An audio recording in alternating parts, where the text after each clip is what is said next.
news is fake. They're trying to choose my fate. I know the views is fake. They pushing the global stage. Fake news on the radio wave. All the hoax, the whole world is a stage. Body double like I'm Saddam Hussein. Doing my thing. Don't want the fame, just trying to make change. They took out my page. But an infinite gang, infinite plane, playing no games. Infinite gang, we ain't playing no games. Infinite plane, I'm on an infinite plane. Infinite plane, the world that y'all living is strange. Cause I'm on an infinite plane. I'm doing different things, yeah, I'm on an infinite plane. I'm on an infinite plane. I'm on an infinite plane. Stay with the infinite gang.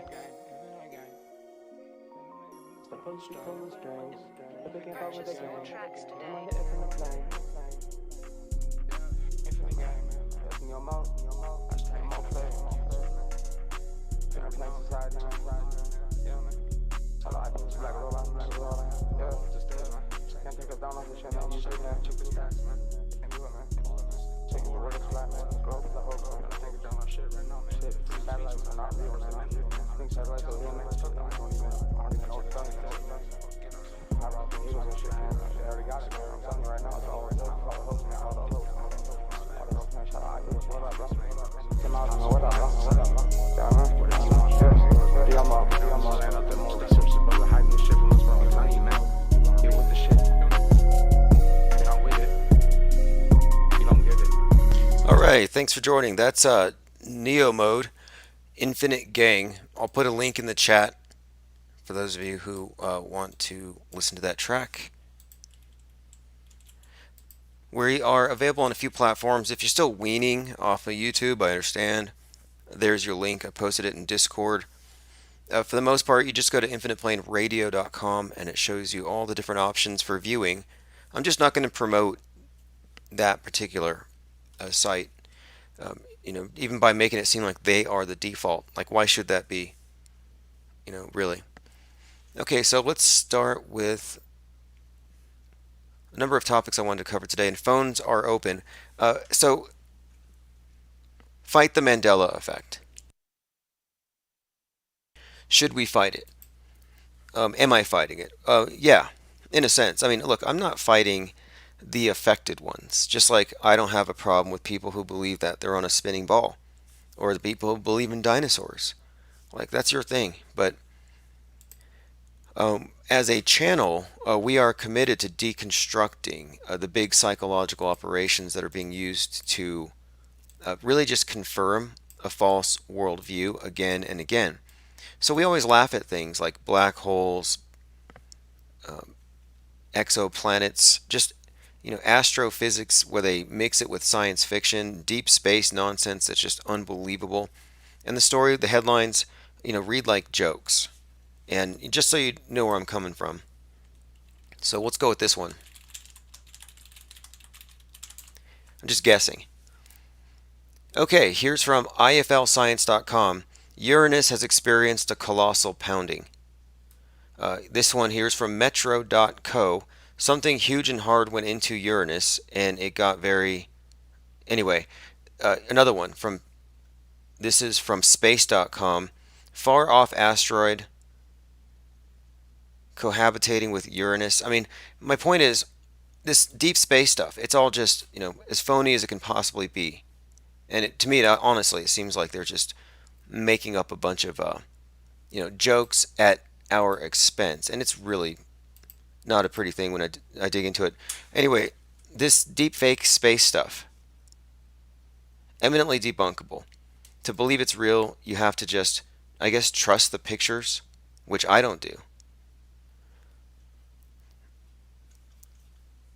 Pictures are no longer evidence of anything.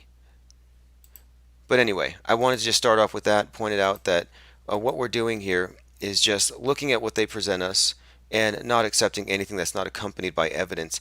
And every day I look and I'm like, how much of this is just like to condition you to accept it because it's just so normalized? Like, remember last night or 2 nights ago I said, hey, on the 13th you're all going to die because an asteroid's coming in to kill you?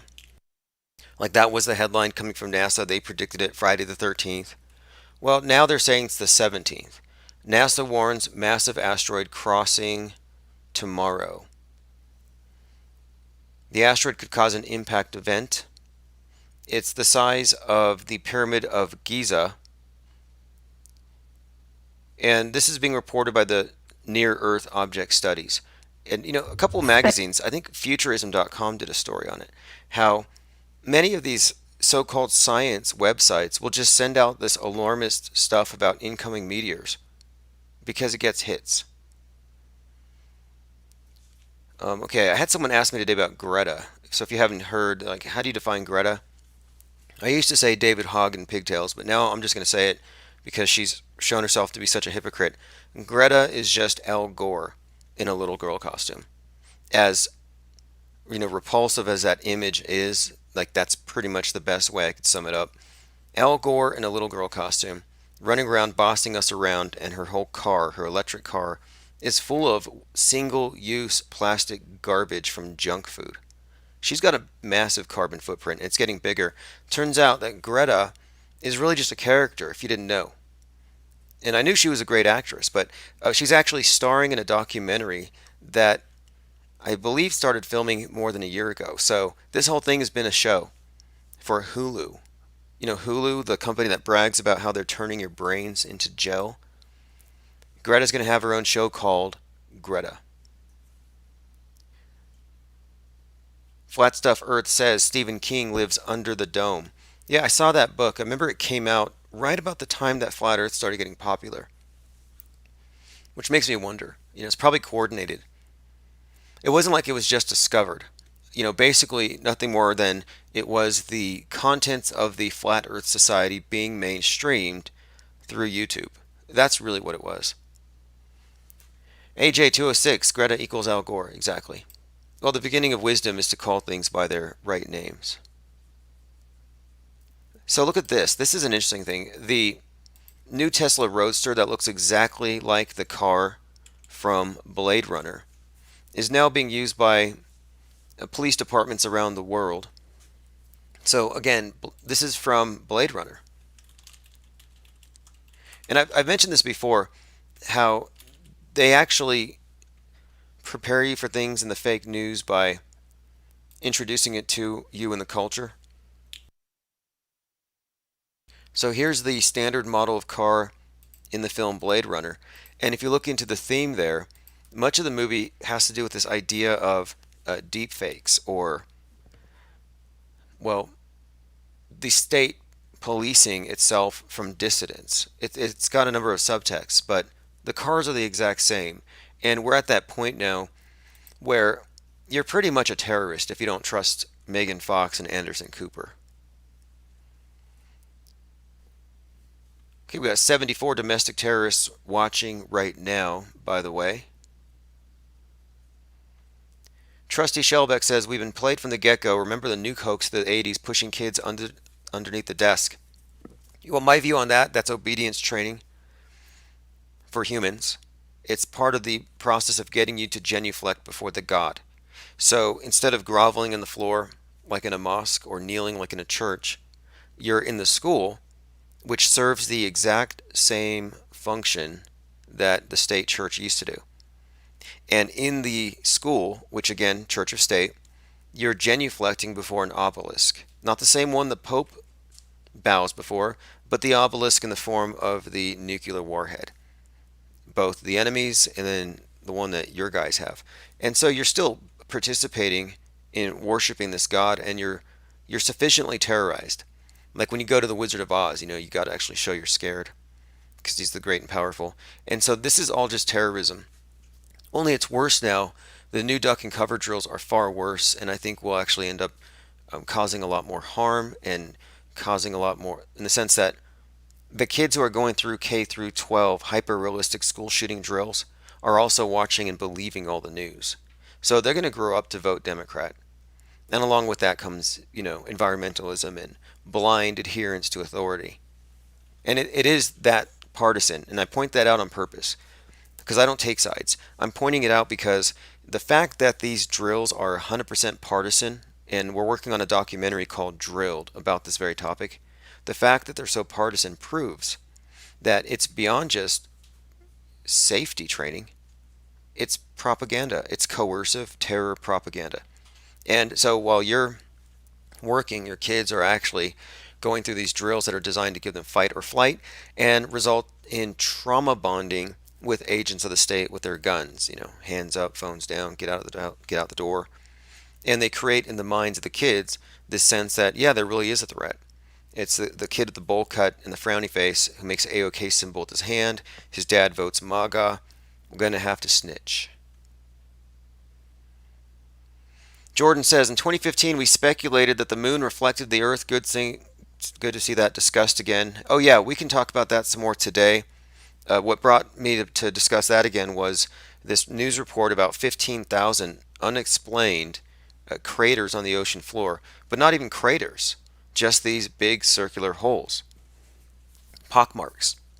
And if the moon is a plasma event or phenomenon that does result from some kind of energetic exchange from below, above, projecting through the land, through the water, then it would make sense. Because if you look at the areas represented by unobstructed water, as in the white shiny parts, it does look pockmarked. So, and that's what that channel Sturgio Studios 10 also pointed out. He said, look at the Google Earth images of the ocean floor, turn it black and white, and compare it to the moon. With this in mind, with this idea that we're looking at a projection. Lean Dion says, now that the kids aren't paranoid about the international boogeyman, it's the kid right next to him. Exactly. Vanilla ISIS, the white Al Qaeda. The same people who voted for Big Brother to have the power to basically hunt them down for wrongthink are now the targets of it. They've replaced fear of turbans with bowl cuts. They've replaced the terrorist cell on every block with an incel on every block as the new threat. And it's the same dynamic if you look at the Freudian aspect of it. They would always emphasize that the terrorists ready to blow themselves up so they can go to heaven with 72 virgins, that it was ultimately a result of their sexual repression and misogyny, and blowing up was like sexual conquest, and then they go to heaven where they get all the virgins. Well, they're making the same analogy where you get the Adam Lanza types in their basements all day with their first person shooter, the Freudian implications, pretty obvious there, and taking it out in this way, these incels, meaning involuntarily celibate. Well, celibacy is kind of what characterizes the holy warrior. So they've basically taken the same template and they just repackaged it. And now they're also blurring and effacing the distinction between mental illness and radicalization. So they're like, oh, Pensacola shooting. And this is Governor Rick Scott from Florida there. He's like, was it terrorism? Was it mental illness? I don't know. We haven't determined this yet. Well, what do you mean? Saudi National recorded it. Allah Akbar. I mean, and this is on purpose. They want you to think that the real problem is you, the individual, and your access to unfettered information. Because you sharing this info creates an environment online where mentally unstable people can latch on to extreme ideas. So now it's not really about the ideas themselves. It's about, quote, extreme ideas. So now we have to police things because the people who are on the fringe mentally are more susceptible to radicalization. And that's kind of where they're heading. Big nanny state. They have to protect us for our own good. They're censoring us for our own good. They're burning our books. We're doing it for your own good. Flat Fact said, did you hear Pat is back? Oh, Patty Steer? No, I heard that she was back, but not to talk about Flat Earth. I think she's back to talk about other things, which good. I mean, really, if you put Flat Earth in your title, you're not going to be found. So, okay, let's see what else. Let's continue down the line. So many things. Oh, yes. So, I got an email from John LeBon regarding the Mandela effect. And apparently he followed the skirmish between the Infinite Plane Society and Brian Staveley's channel. Apparently there's been a back and forth between the Mandela affected and apostates, people who left it, people who are no longer affected. Anyway, John the Bond was monitoring this thing and he thinks that it's important enough to spend a whole month on it. So basically, it's Mandela month at johnthebond.com. And so on Wednesday, I'm going to go into his Discord server and we're going to talk about the Mandela effect for a couple of hours. And it'll be on his site. So I think you'll have to join it to listen in or something. But I'll make sure that you're in the know and you have all the access I can possibly give. Now look here, smashwords.com. I have a free book for you. Click the link below. The book is called Mandoozled, The Mandela Effect Debunked. So I separated this from guardrails specifically for this occasion so you can go up, be up to speed on what it is that I'm actually saying about the Mandela effect, which would be more appropriately named the Ed McMahon effect. But I think Ed McMahon kind of brought the whole thing down, and that's one of the things we're going to talk about. It was fascinating. I was like observing this thing with great interest because one of the big effects that caused a lot of people to believe in the shifting realities theory, that reality is not objective, which is ultimately what they believe. Reality is not objective. And that matters, and I discuss it in this book. But they were saying Ed McMahon never worked for Publishing Clearinghouse. He worked for. No, I'm sorry. I mix it up. I'm on the wrong side of the Mandoozle effect. So they say he never worked for American Family Publishing. He was handing out checks for Publishers Clearinghouse. Well, anyway, no one ever found evidence of him working for Publishing Clearinghouse, but there was this popular misconception that no one ever really corrected, and he was annoyed when people brought it up. Anyway, funnily enough, before the movie came out, I was digging into this matter, and we found a whole bunch of commercials with Ed McMahon working for American Family Publishing. So the Mandela affected, I thought they were just going to pack it up and say, hey, we were wrong. How does that work? And then reverse engineer it. How did they come to these erroneous conclusions? But instead of going that route, they said, well, obviously, this is satanic and Ed McMahon's the devil. And they downloaded a bunch of deep faked commercials into this reality. And everybody's brainwashed into believing it but us. And they did it all to make us look crazy when the movie comes out. Like, that was their explanation. And like, well, that's a reach. Like, what's more likely, that you're wrong or that a billion people are wrong? Like, generally speaking, Occam's razor, you're probably wrong. Like, here's a better example. You go to a city and you're driving around, you get lost. What's more likely? You're lost or the city is scrambled and its streets have rearranged? Like, if that's your first go-to response, you've been mandoozled. Like, I didn't lose my keys lost me. I mean, I have people saying, oh, wait, my ex-wife isn't the same person she was anymore. Well, I don't know. Maybe she just can't relate to the mandoozlement. So what can be asserted without evidence can be dismissed without evidence. That's Hitchens' razor, a guy who died thinking he's an atheist. But he was a staunch heliocentrist, wouldn't give up the ball for anything. But I think if he was presented with the facts, I don't know. Because we're talking about someone who is strictly adhering to logic and reason, and that's what I'm trying to do here. So if you're going to accept mandoozlement as the status quo for the world, you're actually saying there's no objective reality. And if you're saying there's no objective reality, then who the heck are you to offer any criticism of what events have or have not happened?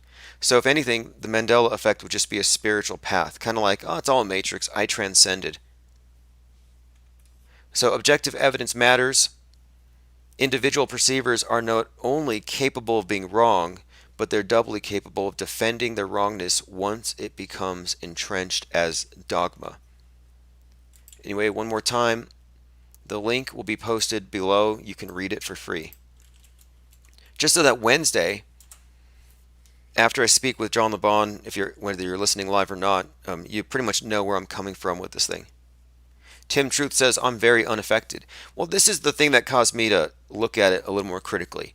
They said, oh no, you're not unaffected. Everyone's affected. And if you don't think you are, you're in denial. And I'm like, wait, that's like calling me a polluter. That's like calling me a sinner. That's saying that I don't have a choice. That's putting me in your paradigm without permission. Like, you don't have permission if you're a jihadist. You don't have my permission to call me an infidel. If you're a Christian, you don't have my permission to call me a sinner. And if you're a Greta, you can't call me a polluter.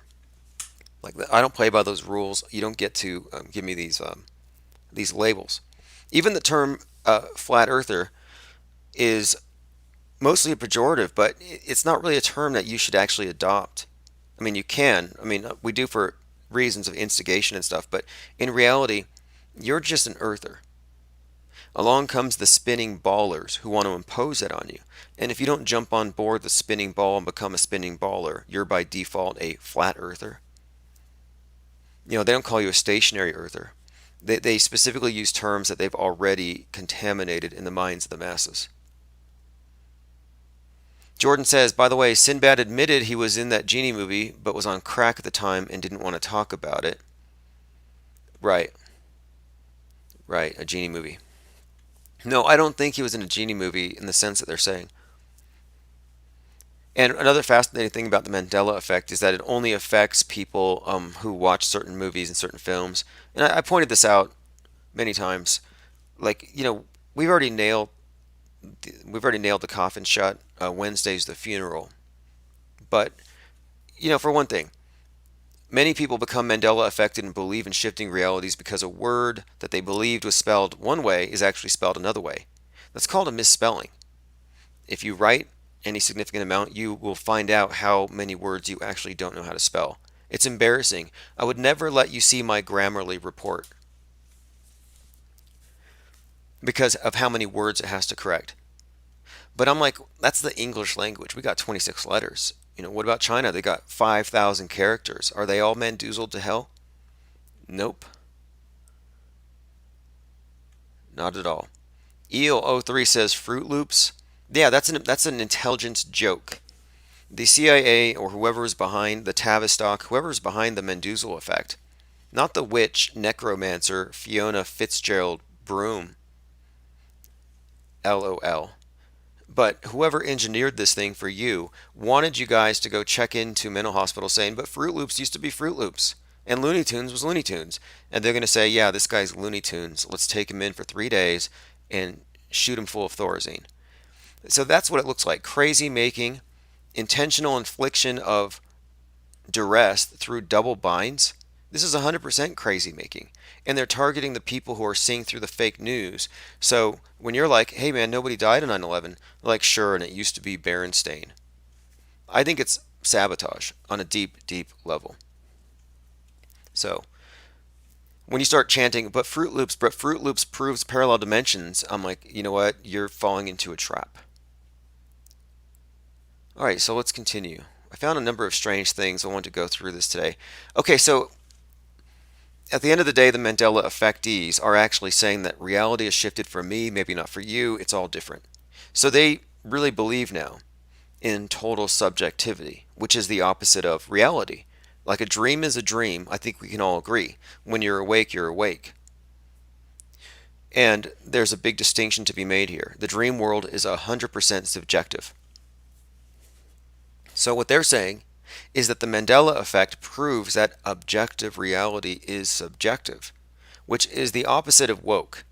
I mean, you're not seeing through reality if you're now denying it and denouncing it and denouncing the people who adhere to it as somehow reprobate.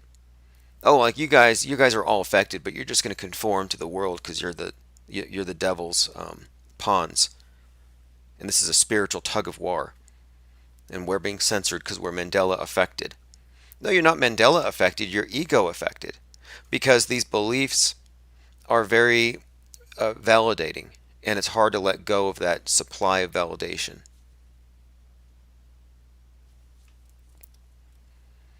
So let's see. Mandatory Mandela vaccines coming in 2020. No, unfortunately, they're probably putting Mandela, like Mandela Flocka or whatever, in the Fruit Loops.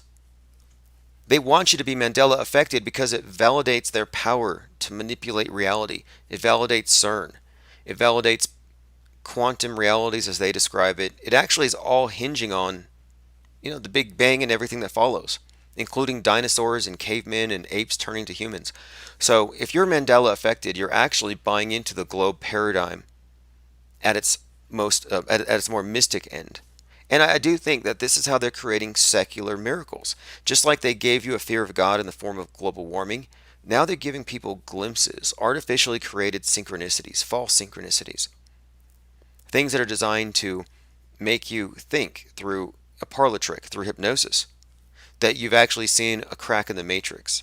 When no, you've been played by the intel agencies who know how human recollection works. So you're not remembering something, you're learning it on the spot based on preconceptions and whatever they fed you by framing the question. Interrogator effect. Eel says perhaps even at Chick-fil-A, there are so many explanations that are so much simpler than shifting realities. Although it is interesting that with Chick-fil-A, they didn't have a K on the logo on the Drudge Report the week the Mandela Effect movie came out when they talked about Chick-fil-A in something unrelated. And below the Chick-fil-A logo, you had Tom Hanks as Mr. Rogers. So, this is the thing. The only possibility, the only thing I'm open to at this point is that not only has this been systematically created to coincide with CERN, that this is like a psychodrama and a psyop, but I actually think they're intentionally gaslighting you on purpose. Well, look, Flat Stuff Earth says Mandela is a big, boring no-go subject for me. I watched the movie and I lost interest in it. I saw the movie, I'm like, yeah, you really can't back out of it. You're either going with D-wave quantum computing and parallel universes, um, or not. I mean, that's the only explanation. Like, can you be a Mandela affected flat earther? Well, no. Flat Earth is about a stationary plane. It denies everything they're telling us with regards to the cosmos. And everything about the ME actually reinforces what they're teaching us because they want to give you nihilism. They want to give you shifty reality, not firm on a foundation.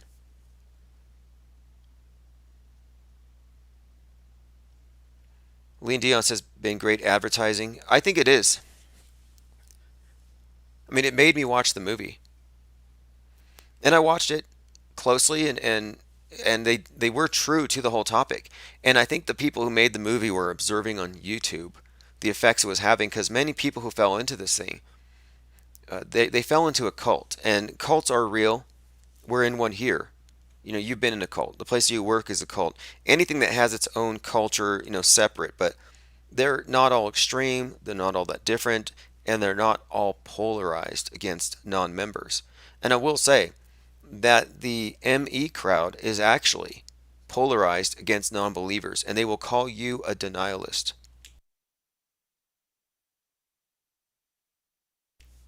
But here's the thing, systematic psyop or not, I do not think there's any evidence whatsoever that they were ever manipulating the media to make this happen.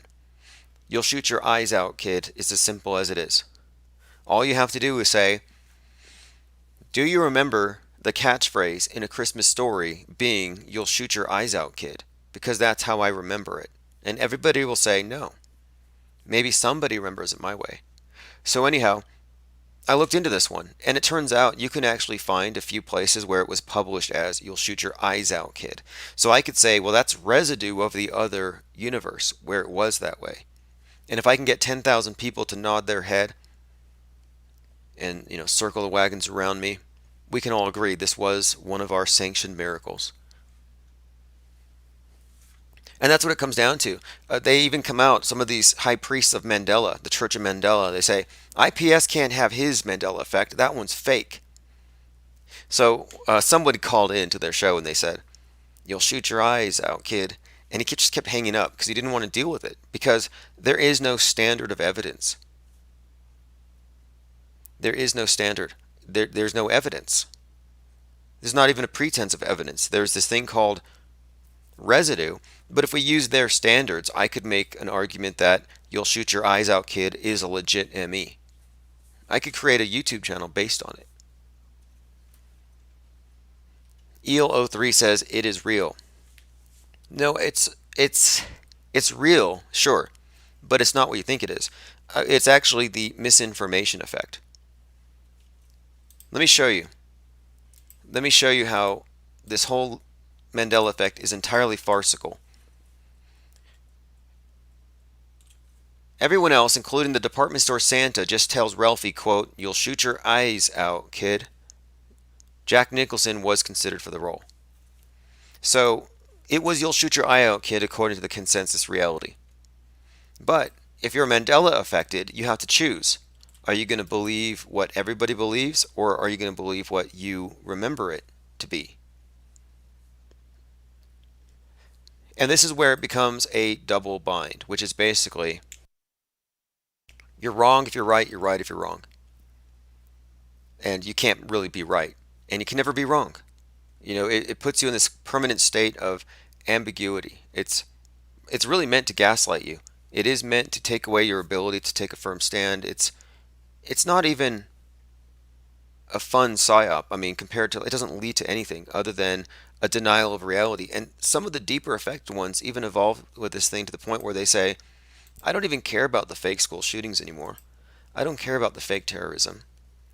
That stuff's that's small. That's just small talk compared to this, compared to the Mendoza effect. And people are fine to do whatever. If you want to go, meditate on top of a mountain, that's cool. I'm not trying to direct anybody here, but I'm just pointing out what I see. And so I've been looking into this New Age thing, the New Age aspect of it, because you can't deny that the creator of the Mandela effect was an occultist, is an occultist. In fact, the movie The Mandela Effect is partially a ghost story.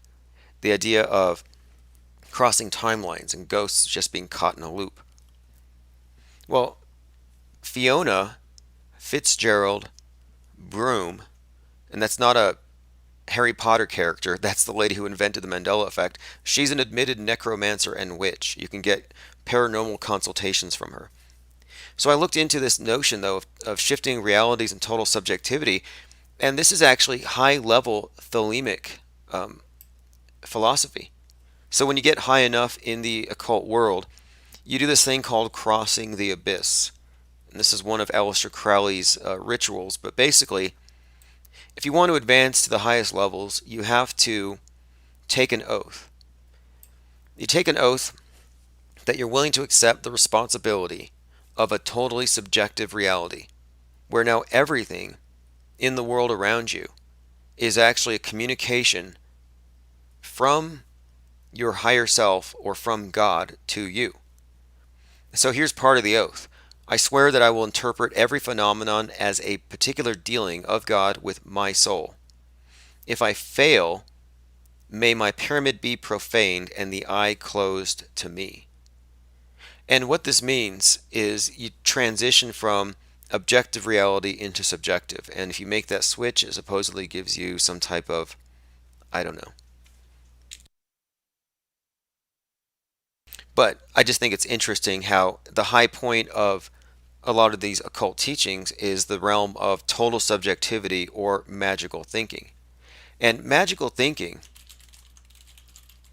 and I'm not referring to like occult practices, but I'm talking more about the term in psychology, is what they're moving into. And again, this is just divorced from critiquing the media, from deconstructing reality. This isn't really, to me, having anything to do with the truth necessarily. This is more about a spiritual thing, which they will admit to. And that's why I'm not against it. I mean, if your spiritual path is shifting realities or whatever, I'm not critical of it, but I'm saying it does happen to reinforce the dominant paradigm, and that's worth knowing, especially knowing where it came from. So it says here, in psychology, the entities between which causal relation has to be posited more strictly delineated. Here, it denotes the belief that one's thoughts can bring about effects in the world, or that thinking about something corresponds to it happening. Now, in psychiatry, magical thinking is considered a disorder of thought content. It denotes false belief that one's words, thoughts, or actions in some way defy the commonly understood laws of causality. And so, in other words, the rules don't apply to you. Your reality is different. And I think ultimately what this is about doing is destroying cognition or trust in cognition. And if you think about it, what the Mandela effects are essentially miracles. And miracles are short circuiting of the mind, where You're rejecting the logical explanation and you're going with the emotionally fulfilling, short term, easy explanation, which is obviously coming from a argument from some authority, whether it's from the group, the mob, or from some divine source. Remrick says if this whole effect is chaos magic by one person fooling people worldwide, that's a big deal. Well, no, I think what it actually happens to be is a series of misremembrances or misremembered lyrics. And there are many of these. You can find many catchphrases that people always misremembered. You can just select 5 or 10 of them, and then you can ask people in an informal poll, which one do you remember? Which one do you remember? And then once you've divided people on this thing, on this already what should have been an ambiguous question, you get them to divide on it, and then you get the echo chamber effect. You get social confirmation. And in reality, maybe there was never a question in the first place, but by asking the question, you're creating this dilemma in their head that they resolve by coming to a quick answer in the same way that you come to an answer when you're taking a multiple choice test and you haven't studied. It's basically a guess that feels right. And then once you get the guess and you fill in the box, you kind of affirm it for yourself. It's like I said, it's short circuiting your thinking. Jordan says, I won't let the Sinbad subject go. Well, here's why. You can't let it go because it's a source of cognitive dissonance. It's a double bind. And if you think about it, this reaffirms what I've been talking about. The double bind is part of the mind fuckery, for lack of a better term. I mean, really, you're right if you think Sinbad was in that movie, according to the Mandela affected and the people who agree with you, and according to your supposed recollection. You're wrong according to objective reality. So you're left in the position of, do I go with objective reality or do I go with what I think I remember? Well, you don't remember the movie. If you did, you could write down a script, a few lines, a few scenes, but you don't. You have associated memories built together when you answer the test question during the pop quiz that your ME pusher presented you with, however you came across it. For example, if I ask you, have you noticed anything weird about your peanut butter lately? You're going to say no, guaranteed. If I ask you, Jif or Jiffy, you're going to have to struggle for an answer if it's not like fresh in your mind. And then when you remember it, you're actually constructing an image of it. You're imagining it. And then you're saving it as such. It's basically like learning it when you think you're right, you're actually remembering it. This is why it's so important when you're taking eyewitness testimony to not let the testimony get contaminated, because you're super hyper suggestible, especially right after an event. Chazology says, I don't like it when people try gaslighting. Well, the whole gaslighting aspect of this is the part that I find most interesting, because when they give you a double bind, they put you in the position of, well, my perceptions aren't right. Something's wrong with my perceptions. And that leaves you in a state of vulnerability. And usually the gaslighters do this to take control of you. In this case, the cult takes control of you. So now all the people around you who agree with the Mandela effect say, you know what, fuck all those non-believers, those deniers. Join us. This is a spiritual tug of war, and they're trying to tug you out of our group. This is the same dynamic that every single cult uses. And that's another thing about the ME effect I find interesting, is that there is a cult-like defense mechanism that goes into reaffirming it. And this happens with all religions. I mean, do you believe this person walked on water, or this guy turned bread into wine, or whatever? Stranger Days says the gaslighting has been going on since before the movie Gaslight. No, it has been in a way that every mystic system is a form of gaslighting against your cognition. It's definitely trying to destroy your perceptions. The media has always been doing that.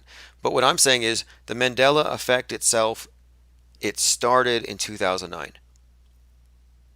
It started at the Tavistock Institute.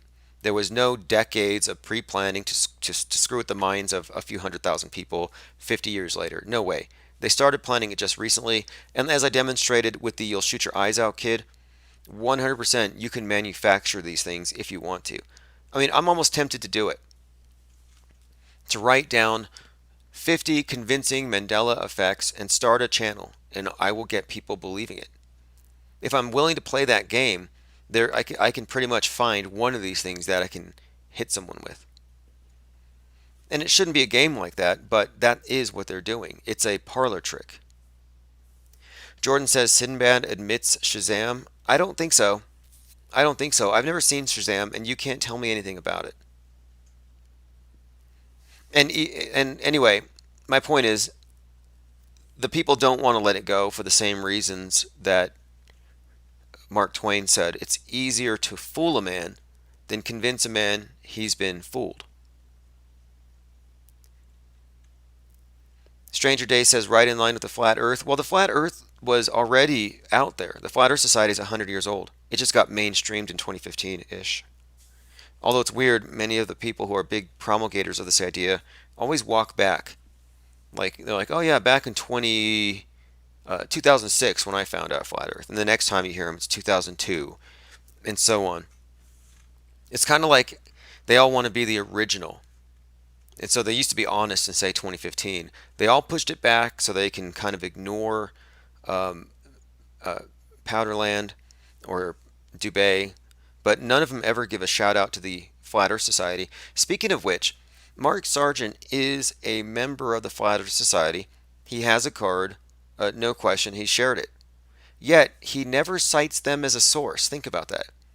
It's like Mark found the Flat Earth one night on YouTube. It's like, wait a minute, you were a card carrying member and you just found it? How does that make any sense? Anybody? Chaz Bear says, Is Jordan Mandela trolling? No, he is affected. And this is one of the things we want to talk about Wednesday, is that the people who are affected by these things don't want to let it go because they're emotionally attached to it. And that's all it is. He doesn't have an intellectual defense of it. So he's emotionally attached to the idea that Sinbad made some unwatchable movie some way of years back, and now the movie doesn't exist. It's like, did you even watch it? Did you sit down and watch it? Give me a break. Let's move on. Like I said, we're going to deal with it Wednesday. And it's going to be definitive. If you want to read Mandoozled, The Mandela Effect Debunked, you're going to want to get on my Patreon list. $1 a month gives you access to all the free books and the think tank.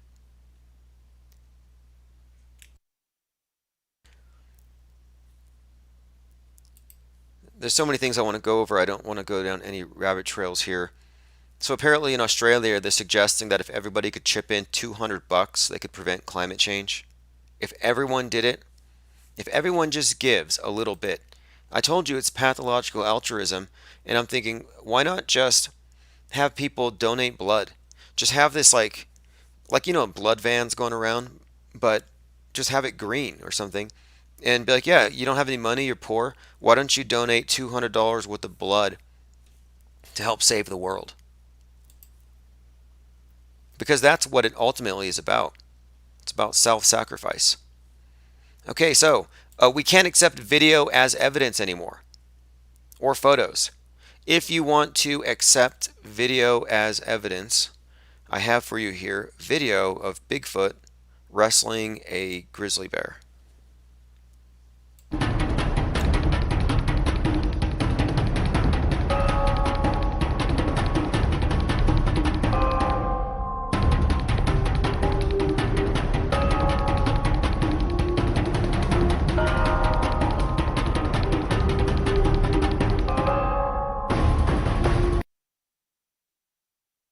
Not evidence. Not evidence of anything except somebody in a really good costume.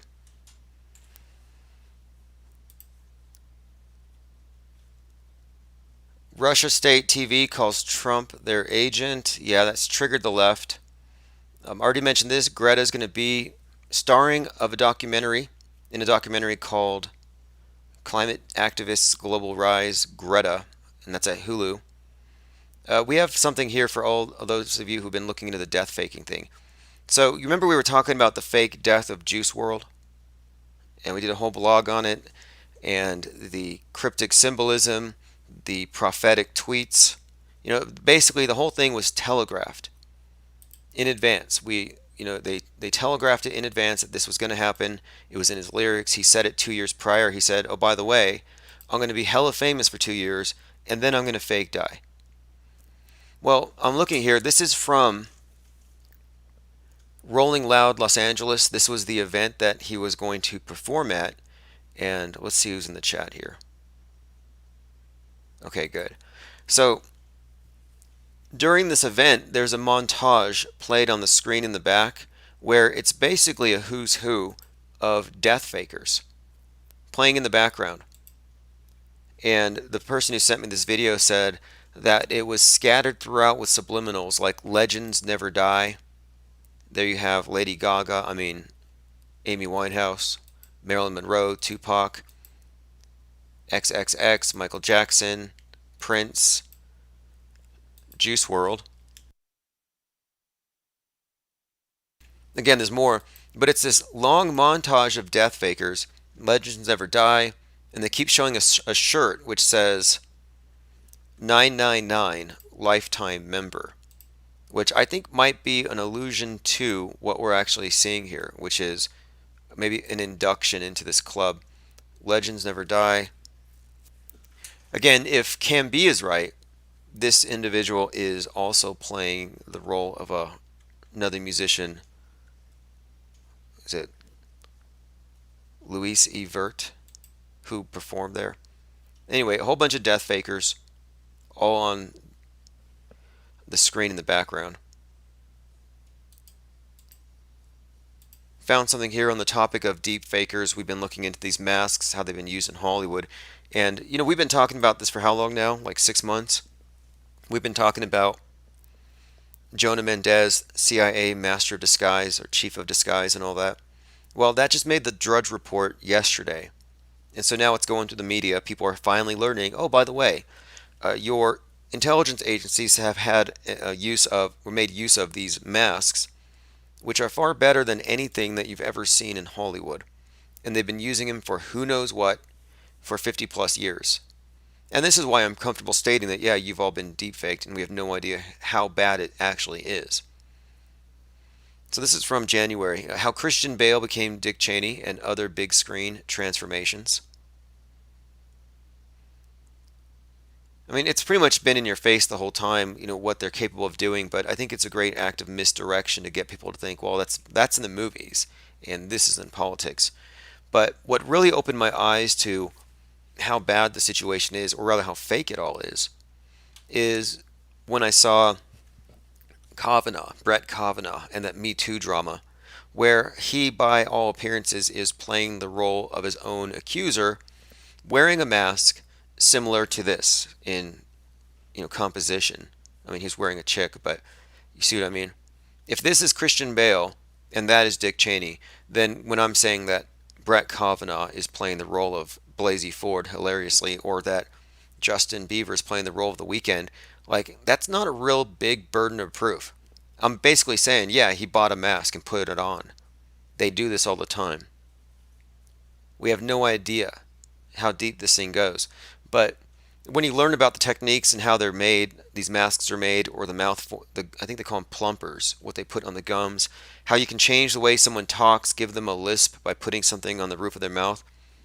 Once you look at that, it really does explain quite a lot. Stranger Day says, I don't think Paul died in the crash. Could be a death faker. I thought the story was he died in the crash and they replaced him because they didn't want to break up the integrity of the band or whatever. Jordan is still stuck on it. Look, this is a very persistent delusion. We found Sinbad's Shazam movie. Check for yourself, son. Why don't you call in and talk about it? Honestly, you're engaging in self-deception. I think that what happened is you formed a false memory. And it's a pretty tall order for you to call in and say, no, I didn't form a false memory. Reality shifted, and I'm a survivor of this other reality. Oh, you're from another universe? Your multiverse just recently coincided with mine, and my universe was denied that fabulous Sinbad movie. Give me a break. I want to say thanks to whoever just downloaded Mandoozled, the Mandela Effect Debunked. Again, I put a link in the chat. I'll drop it one more time. It's on Smashwords. You can read it free. The whole thing. Download it. Payment is optional. And right now, I'm just trying to get the ideas out there. Mudflutter says Michael Jackson changed to white and Justin changed to black. Wouldn't surprise me. I mean, when we get into this, there is a duality that they play into for a few reasons. One, it's practical. As in, if you're going to switch your appearance, you're going to want to be the opposite of who everyone thinks of you as. And this is one of the things that she said. But I want to show you something here. If you go into it, next time you go into your Masonic Lodge, notice the pillars, the B and the J. That stands for the names of the pillars. It's all nonsensical to me. Boaz or Joachim, I have no idea. But a few things. This B and the J, often it's one is black, one is white. But I think this does pertain to all sorts of characters and archetypes they've given us, like Batman and Joker, where they play these dualities and they throw them into real life. Like they named the Boston bombing the Joker or the Joker shooter. And the response is the police in the Batman costumes. Like they do mix and merge a lot of the symbolism and the art in the movies with how they present stuff in the news. But the B and the J, these two pillars represent the duality, and usually they're black and white. And when we see a lot of these fakers, I do see this intentional splitting of their characteristics. So for example, Justin is, married, he's like basically a housewife, and then as The Weeknd, he's doing drugs, and if you read his lyrics, he's basically he's a whoremonger. And then you take another one, Ayesha Curry, who, if you didn't know, is the wife of the basketball player uh, Stephen Curry, and she, by all appearances, is actually Miley Cyrus in a mask and a chubby suit. So we're looking at these dualities here. Well, here she is a housewife, very supportive, has a restaurant, and over here, she's a hellion. She's an example of, someone gone over the edge, flaunting the morals of society, going uber left. So I think they play up these dualities in their characters. All right, let's continue. Shaq recalls the story that let him know Stevie Wonder can see. I heard about that. I'm not sure if I'm going to look into it yet. Let's see. I don't know if I want to go into this. I mean, we've left YouTube. Okay, I don't even want to look back. Okay, here's an example of a deep fake. We'll look at that. I wanted to go over this though. This is the video that I was watching this morning where Nathan Oakley, he basically hosts these pointless flat earth debates every day. Today he brought on a very intelligent speaker, and she spoke on the topic of the Mandela effect. And she is a Bible literalist, but that doesn't really detract from anything she says here. And her name is Bible literalist as well. But she arrives at the same conclusions, I think, that I have with regards to what the Mandela effect is. So I'm going to just play about a minute of it so you can hear the tone of this conversation, and I'll give you a link in the chat. Effect, I can't think of a better word for Mandela than a magical effect, because it's an effect and no... A magical effect. And, I had called it the miracle effect. So again, this is Bible literalist. I'm going to go ahead and play it for a full minute or so. John F. Kennedy or anybody like that, but for some reason that caught on. And the thing is that alternate timelines is as speculative as a magical effect. I can't think of a better word for Mandela than a magical effect, because it's an effect and nobody says what the cause is. Nobody tries to say what is making this happen or who's making it happen, but there's a lot of assumptions. But the alternate timeline idea is more of a trying to be quote unquote scientific, because of the idea of multiverses. Exactly. And that's the conclusion that I came to after watching the movie. That ultimately, you're left reinforcing the dominant paradigm at its worst, at its most pseudoscientific. You're basically saying, okay, their science or their perspective of the cosmos, their explanation is the one that makes the most sense, and they're right. There are parallel universes, and look at this. I'm switching between them all the time. Here is a link to that topic or that video where they discuss really just the Mandela effect, and I thought it went very well, very objective. And Oakley's objection to the Mandela effect is on its inability to provide any evidence for its claims. And things like that. So when people talk about multiple timelines, that sounds more sciencey, I guess. Whereas Mandela is more of a, again, for lack of a better term, a conspiracy angle, that there are nefarious forces that are able to not only change the facts of history, whatever facts of history are by Mandela definitions, but also to change the evidence upon which you might investigate it. And that's why it's an attack on fact and empiricism, because if the evidence itself can... Exactly. It's an attack on facts and empiricism. And one of the things that annoys me is I say, Earth is flat, or maybe it's not, but regardless, you can't tell me that boats go over the horizon because a P900 brings him back. Well, everybody knows that boats go over the horizon. So whatever you can prove doesn't really add up to the Globie. And that's very frustrating. If you're a globe believer, you're like, you're going to stick with everybody knows. Well, the Mandela effect would say, well, everybody knows it was Berenstain Bears.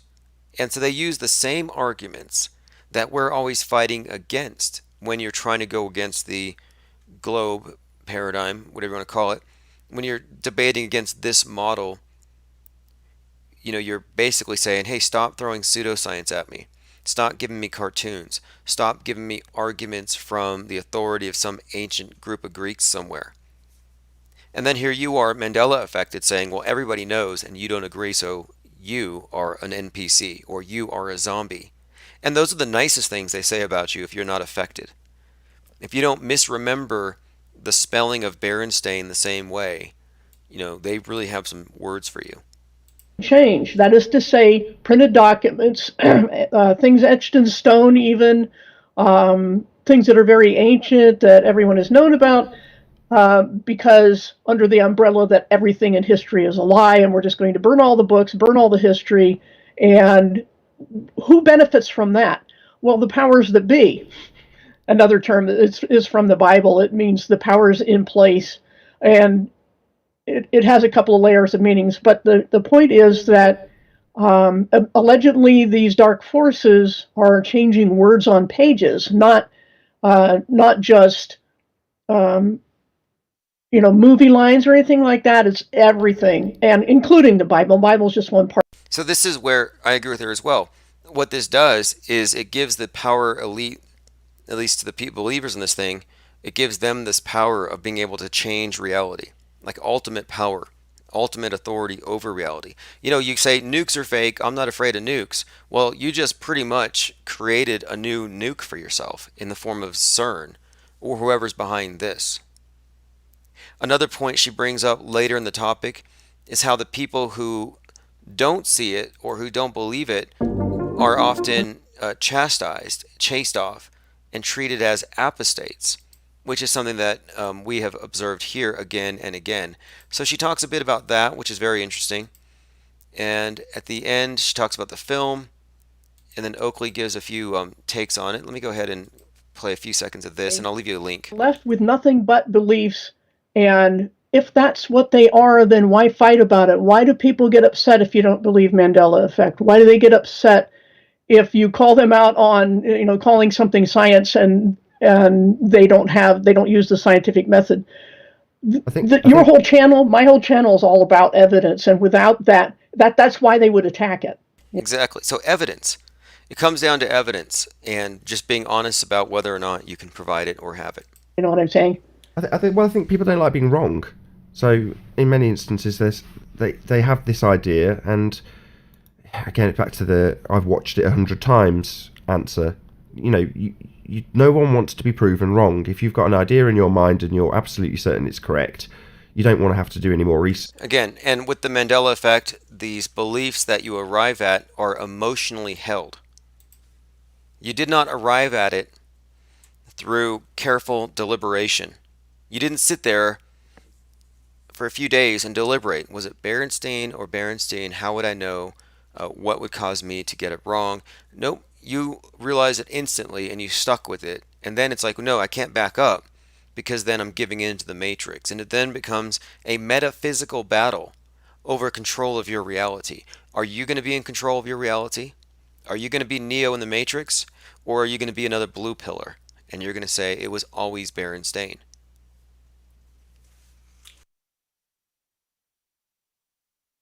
And then, of course, yeah, the Bible, that's what triggered her, I think, is they brought the Bible into it, which, very weak case. They say, oh, Jesus was hung on a tree now. Oh, was he? I mean, if you look into the Bible, you can find like 30 instances of the use of the word wood and other uses of the word cross. And they use these things these words almost interchangeably in some places. I've got a few diagrams I want to go over here. Okay, here's an interesting one from Stranger Than Fiction News.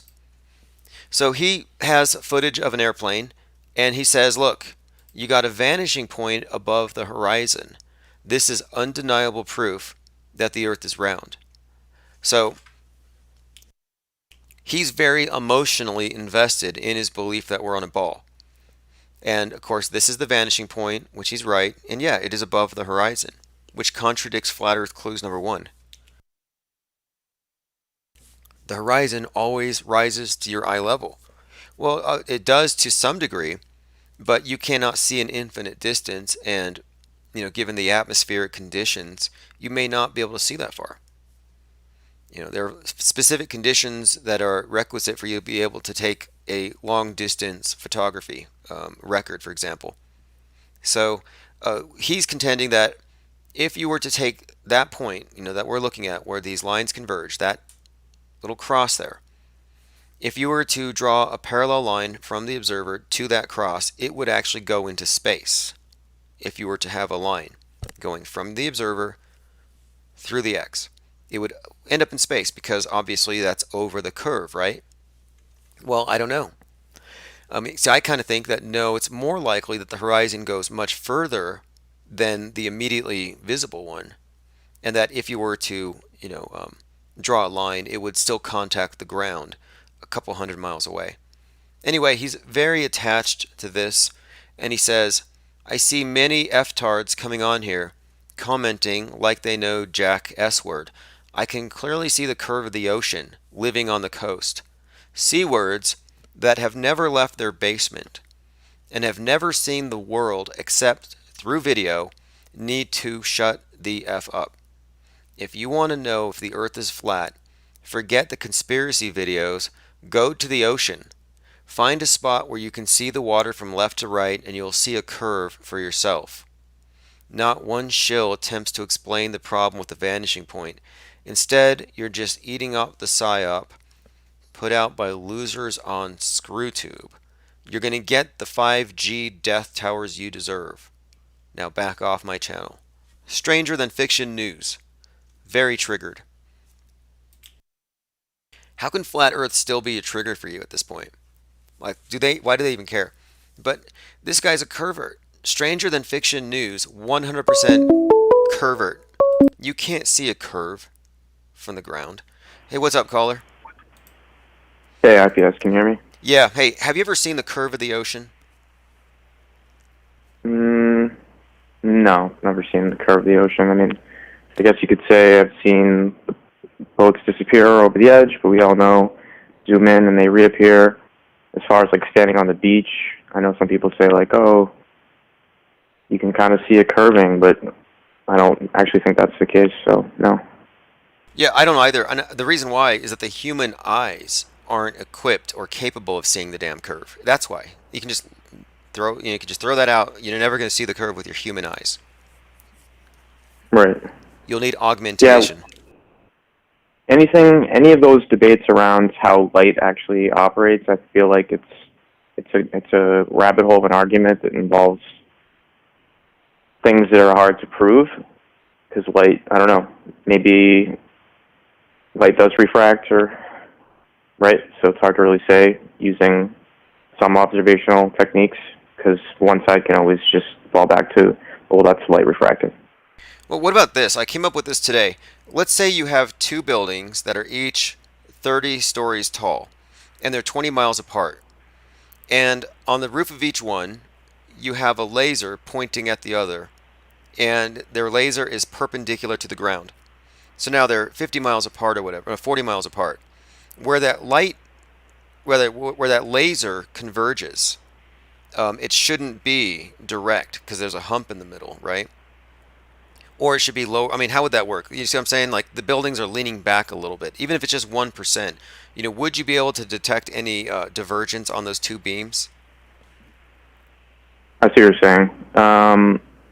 I guess does that type of laser exist, or is it No. going to have the scattering effect? Just a CGI laser. It only exists in a hypothetical 3D realm. Okay. In that case, yeah, I like your experiment. Because if we did that, let's say we built a 3D, and I want to do this. I want to get a scale model of the ball in a 3D environment to work with. And I want to have a couple lasers on these two buildings and then position them and just see, well, in the middle, how close is it to the ground, since there's a hump there between the two spots? Because it should be closer to the ground. You see what I'm saying? I mean, if you're connecting the two. Okay. How would you prove that back in the real world then? Well, I guess you would have to use a steel cable, but there's nothing that's going to be that long. But maybe you'd have to have some way of fine-tuning the instrumentation so you're able to measure where that laser's hitting at 20 miles. But I mean, we're looking, it's not going to happen. But in the hypothetical CG realm, like in a perfect world, in other words, which is what they give you with NASA, in a perfect world, what would this look like, and can we demonstrate it? Because have you seen the shadows under the ISS that the ESA gives us? The smudge? The smudge, yeah. That's the perfect world. Like, if you look at that smudge, it's actually placed perfectly where the shadow would be if it were possible to have one there. Mm-hmm.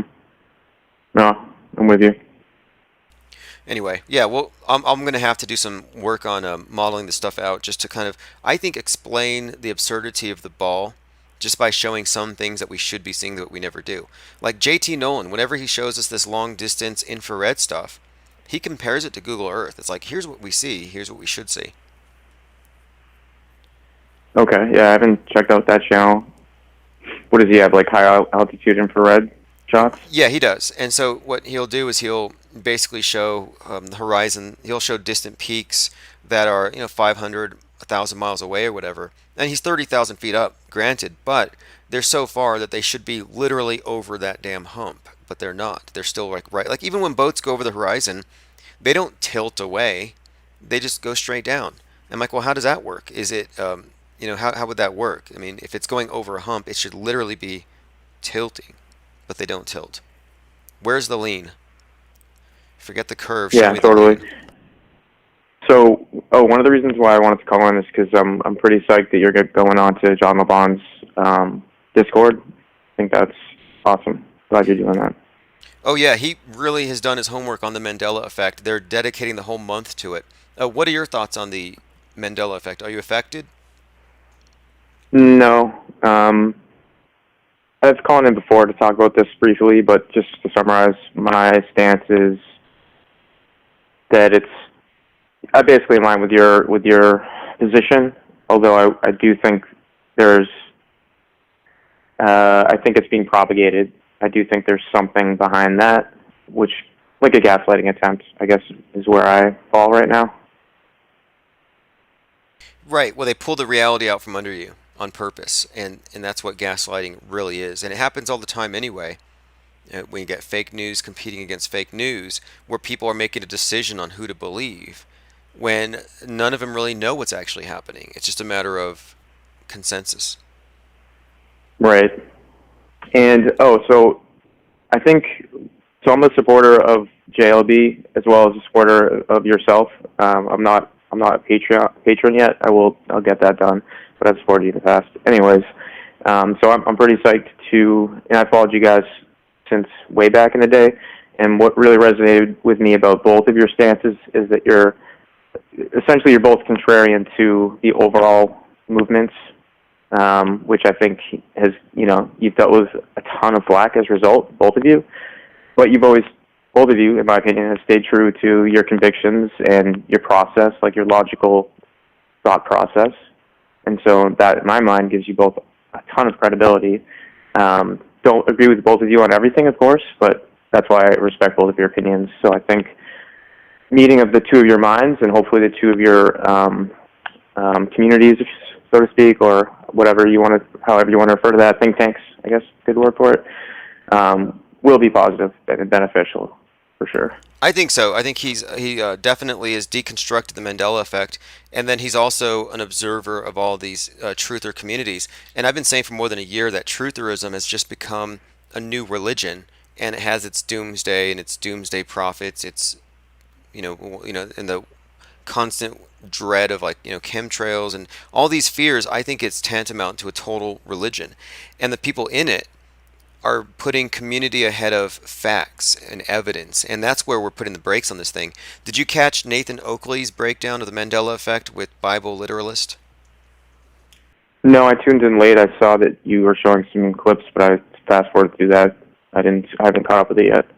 Yeah, it's pretty good. I mean, I think she does an excellent job, and he does as well, because he's a stickler for these types of things, and it's like, well, you can't be insisting on everybody adhering to the scientific method, and then you could just opt out of it. I've always had that problem, that contradiction, where can you be a Bible flat earther or Bible literalist flat earther and also be on the side of scientific methodology? And I'm like, no, I mean, one divine fallacy is enough. One argument from authority is enough to take you out of the realm of science. Otherwise, we're in the realm of 97% of the scientists say global warming's real, so it's real. Yep, I agree with that. And one interesting thing about going back to JLB quickly is I wanted to facilitate some type of introduction sooner, and the reason why I hadn't was because I kind of knew where JLB, where his head was at in terms of the flat Earth community overall, and mistakenly he sort of lumped you into that group, if you know what I mean, and he sort of disengaged from that community. And I don't believe you guys, I don't think that topic is on the agenda, or could it possibly be flat Earth, that is? No, I mean, I'm the last person to say Earth is flat, unless I'm just trying to troll somebody, because I know for a fact that it would be intellectually dishonest of me to say so until I've been to the edge. And I think the whole community is being intellectually dishonest. A bunch of edgeophobes who are milking it for money and turning it into conference Earth and turning it into a cult, when in reality it should be a cultural shift towards an open system way of looking at things when it comes to geography and everything, if that's what it is, if there's more land. And they rule that out. And I don't know if you saw last night, we were looking at this notion of the moon being a projection and indicating the land below it. Yeah, I've been following that. Okay, well, that whole concept implies a whole lot more land, and the dome model doesn't include more land. And I'm like, why not? Yeah, I think that's a really strong position, honestly. I don't think there's evidence to affirm that it's infinite, but there certainly isn't evidence to show that there is a dome. So you have to operate under the assumption that it's infinite until proven otherwise. I think that's the right approach. Right, exactly. I mean, I'm not under the presumption that the sky is even curved, but that's built into the word dome, which is why I've been against the word dome. I mean, I'm trying to clean up the lexicon a bit, because it seems like we've been given a lot of terms planted here to curtail our conversations. Like, I even think the term false flag actually helps the mainstream media and their psyops. I think we have to call them psychological operations. Yeah, I agree with that. One other item too was, actually, do you think, I think a conversation between you and JLB around flat Earth would be fruitful in some ways. I mean, all you have to do is read his, he has an article, I believe it's open to the public on his website. It's like the JLB model or something like that. and he, at that time that he wrote it, I don't know that he is any longer. His opinions may have evolved slightly, but at that time, a few years back, he was more of a, I believe, stationary ball model. I don't know geocentric, I suppose, but don't quote me on that. And I think he has like three main pillars that he rests that argument against. And I know one of them is like the Southern Star Trails or the Southern South Pole. The other one is the flights from Sydney to Santiago, or whatever that flight route is, South America to South Africa and to also Australia. Those flights do exist and would be very hard to explain on a flat Earth model, although not impossible to explain. But then it gets to Occam's razor, and how do you know what I mean? Some of those arguments can be difficult. Sure, and from what I understand, I mean, if you're going to adhere to the strict definition of theory, and you're going to trust the establishment authorities, you have to say that the best theory we have at the moment is the spinning ball. And of course, that is what you would have to arrive at. I don't arrive at that because I don't trust I don't really trust any of the pictures I've been given, and I've been given enough reason to reject it that I just don't have enough information. So I'm at this point, I think having a model is putting the cart before the horse. And I think the entire flat earth movement is making that mistake. And you could see it when they started diverging. Now, we're hollow earthers, we're flat earthers, we are so many different, I think you had rectangular looping Pac-Man earthers, then you have game model earth. And I just saw all these different models popping up, and I'm like, none of them have an answer. No one has actually seen this hypothetical ice wall. Yeah, I'm seeing a lot of like concave cell Earth type models, stuff like that. A lot of like trying to tie it into a bigger cosmology and I don't know. Well, did you see what they did to the universe? Like, the universe was widely agreed. It was unanimously, consensus science said, universe is flat. And about a few months ago, I started calling this channel a flat universer channel, because that means that the only question is, how much space is there, or how much of a gap is there between us and the next bit of habitable real estate? Are we in space, or are we on an infinite plane because the universe is flat regardless? But then like a month ago, they changed it, and they said, no, the universe isn't flat. Mass causes it to bend, and it's actually enclosed. So we're in a hollow universe. And instead of being like on a ball, where like, how Newton says if you shot a cannon parallel to the Earth from Mount Everest fast enough, it would go around the world. They're saying the same thing for the universe, only it would be going around on the inside of the hollow universe, not on the outside, held by gravity. I mean, magical thinking. Yeah, that's just put your brain in a pretzel. But speaking of the larger cosmology, I think one of the interesting areas to look into is, I guess it goes back to like ether physics, electric universe, a lot of that content. Obviously, they're coming from I guess what you call more of a traditional cosmology in that model, in terms of there being planets and suns and large bodies in infinite space, I guess. But I think they are touching on certain aspects of reality here in the micro, I guess, that might be relevant, and ties into everything really. Just to go on a quick tangent. One of the recent interviews I was listening to, and this was from the Higher Side Chats, and he's interviewed two people. I'm going to look them up right now. But what they're talking about is the fourth and fifth forms of matter outside of solid, liquid, and gas. There's plasma, and then there's ether. And plasma is essentially, you could look at a lot of the Eastern religions and their usage of like terms like chi and prana and so forth. And it's sort of like how energy healers leverage some type of force, and that's kind of, it's an energy existing in one of those other states of matter that aren't part of our current cosmology, but yet there are like scientific experiments and ways to manipulate that are repeatable using things like tuning forks to move around that energy, and that energy is directly tied to emotion. Like you have blockages, like when you're doing like energy healing and stuff, and the blockages are a result of like some traumatic event or some injury in the past and so forth. And like a lot of other traditions like Reiki would kind of tie into this. So it's kind of bringing together a lot of different areas and trying to actually build a coherent,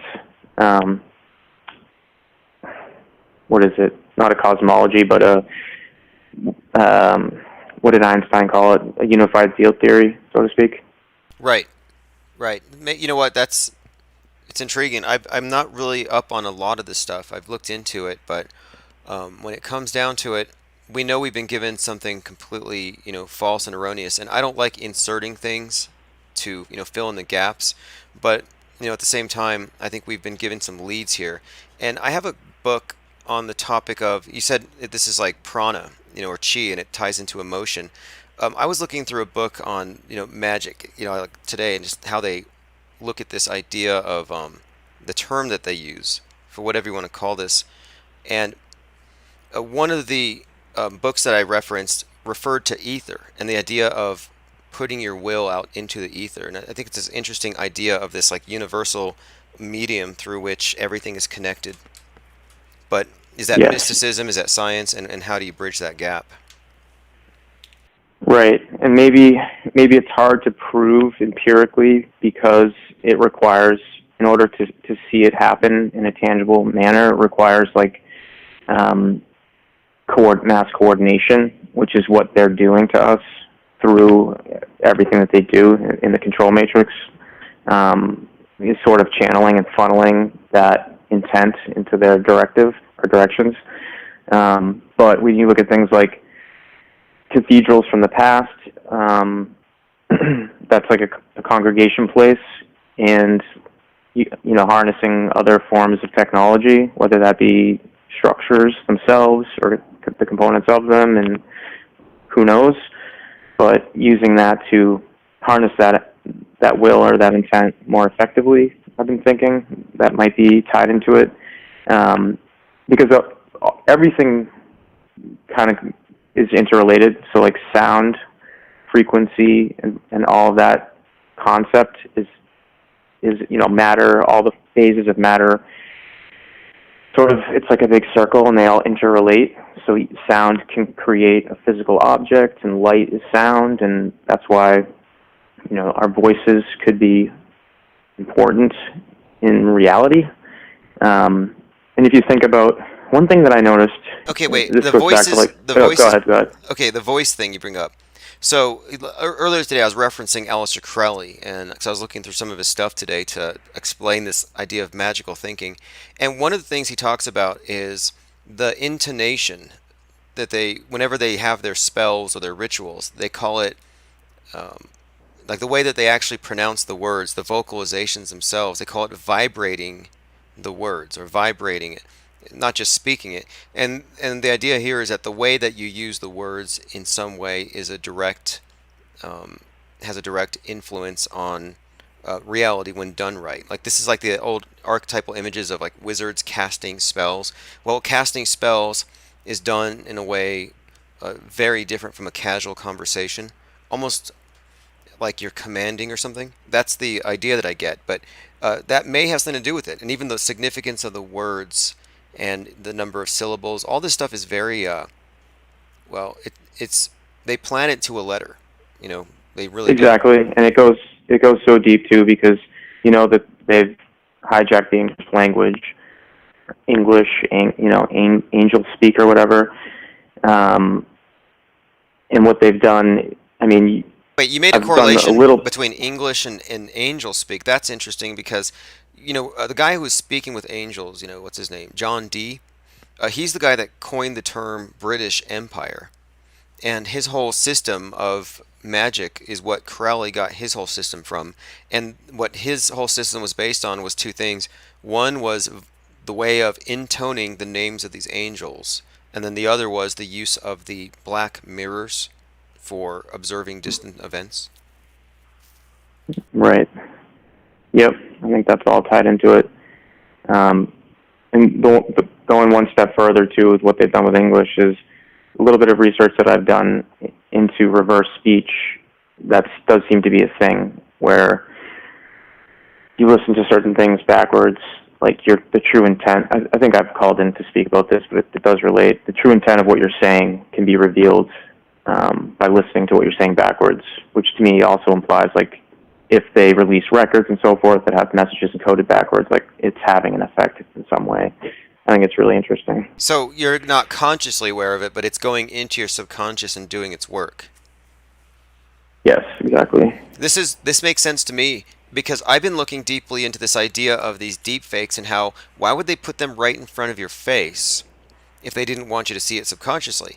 And so when I say that Adam Lanza, the actor playing Adam Lanza, is playing David Hogg, originally it was a joke because they look the damn same, but now I think it's part of the programming, Stockholm Syndrome. Your savior, David Hogg, is your abuser, Adam Lanza.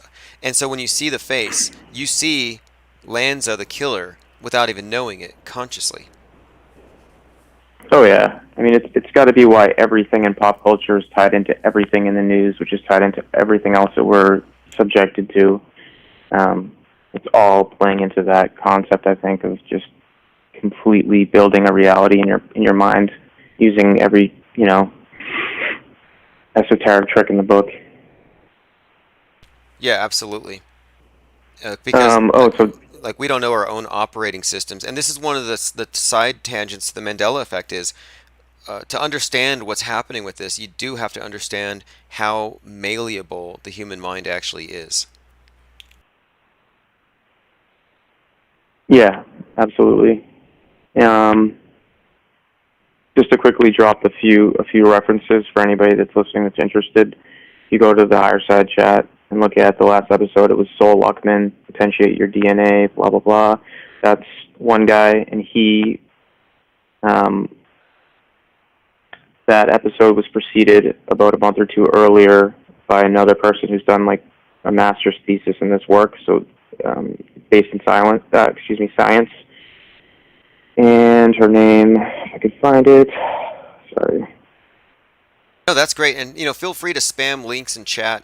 One of the reasons why we have the think tank in Discord is for people to 24/7 drop links. I can wake up in the middle of the night, look at Discord, and there's 20 more articles for me to consider.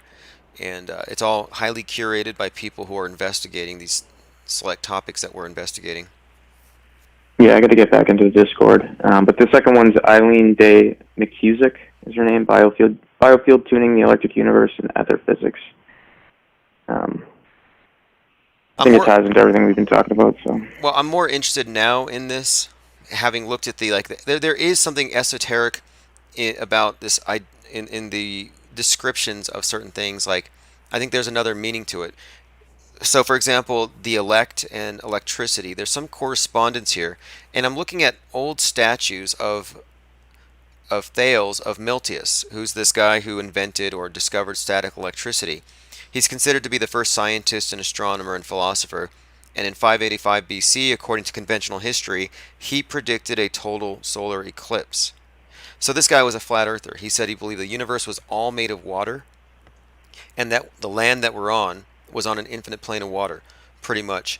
Anyway, all the statues of this guy have him holding lightning bolts, and he looks like Nikola Tesla, just like in a toga, with the bolts in his hands. And then you take his name, Thales, and it's an anagram for Tesla. And not only that, but Thales had this dynamic, this relationship with a competitor who buried him, kind of like the way that you had this dynamic with Edison and Tesla. And then what's more, Tesla describing, his this idea of this universe being some universal fluid, like water is how this guy described it. I think it's very much almost like they recasted this character or something. And so I don't know if this character is just like a disguised god or something, or if he's a real person.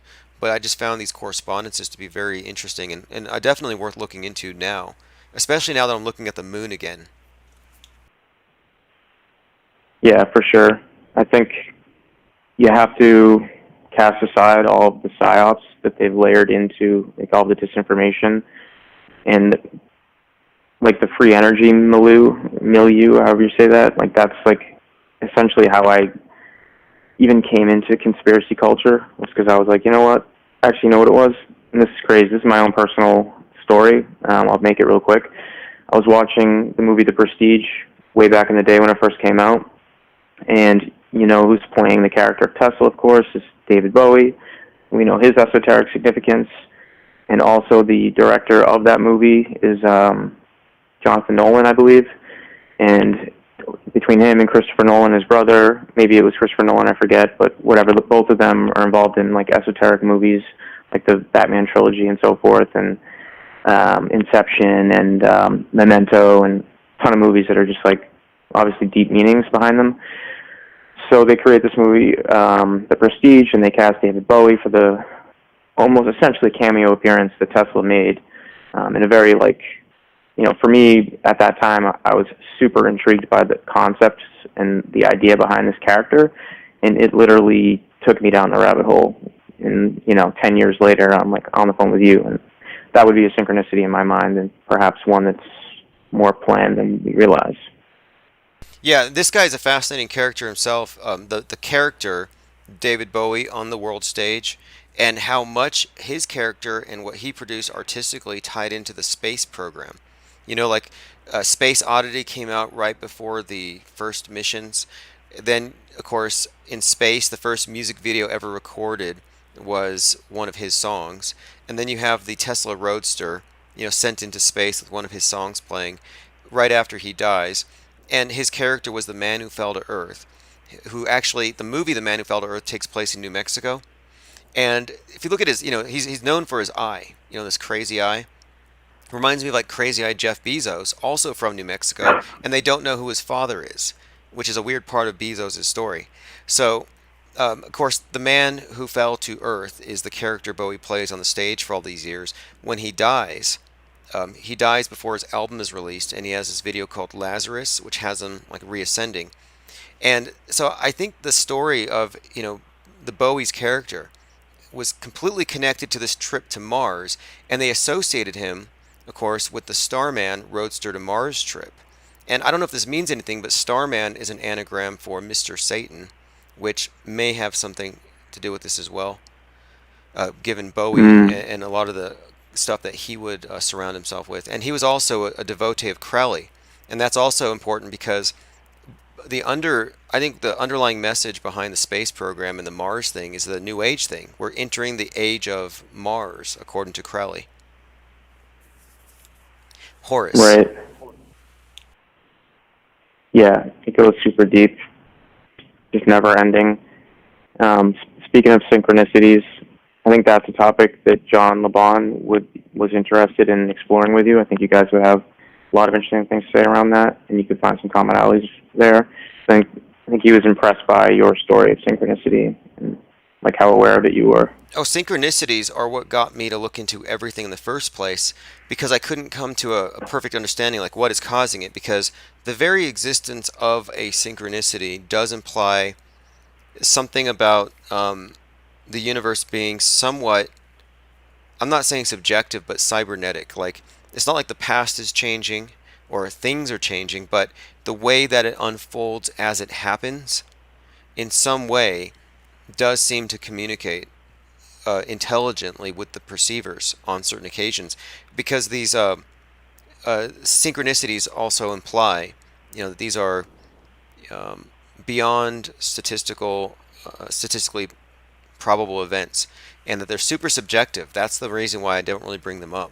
But it was synchronicities that got me to look at things where I would have people I would watch people in movies having synchronicities. Like, here's an example: The Truman Show.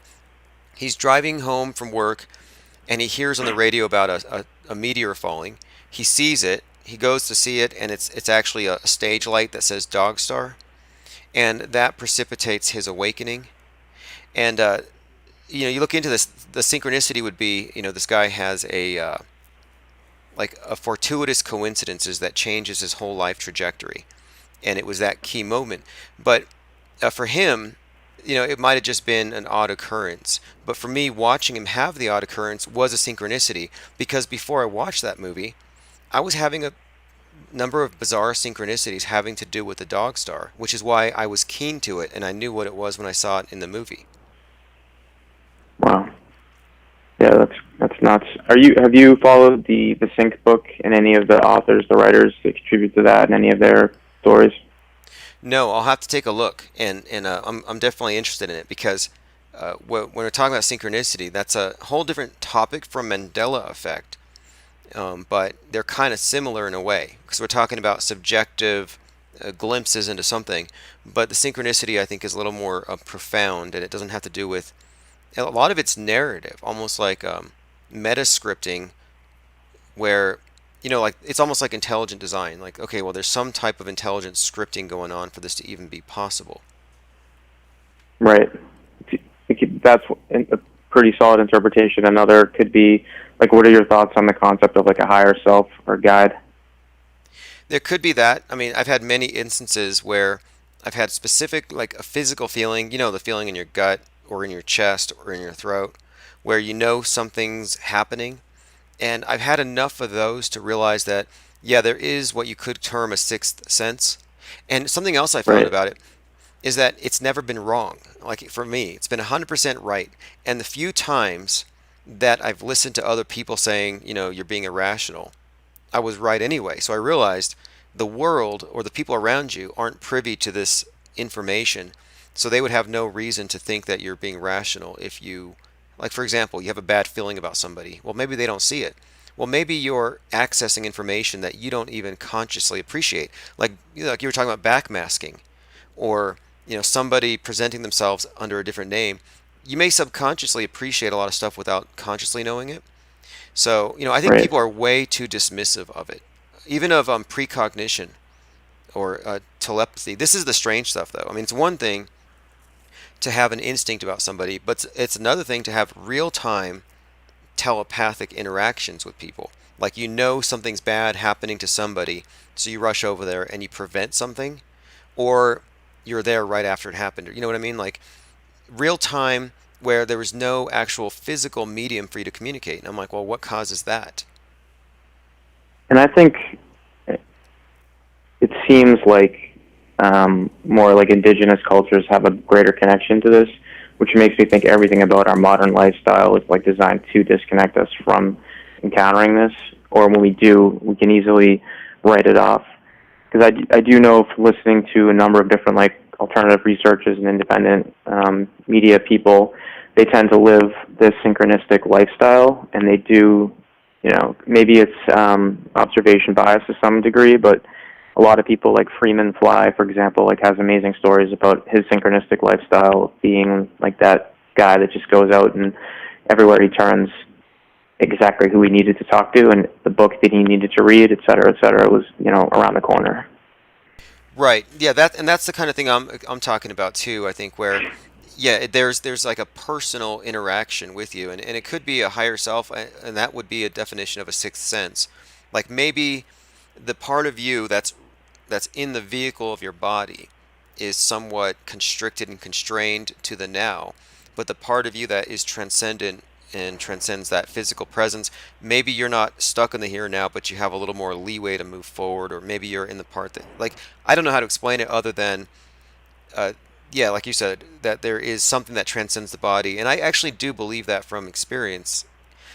I mean, what I mean is, I do think that after you die, at least for a little while or something, I don't think that the body is it. And I do think something else goes on. And I think it's funny how the term the soul is not taught or discussed in any serious manner. It's like a joke or something. How is the most profound thing in the world as the human soul never discussed in schools except as some type of archaic idea that's unscientific?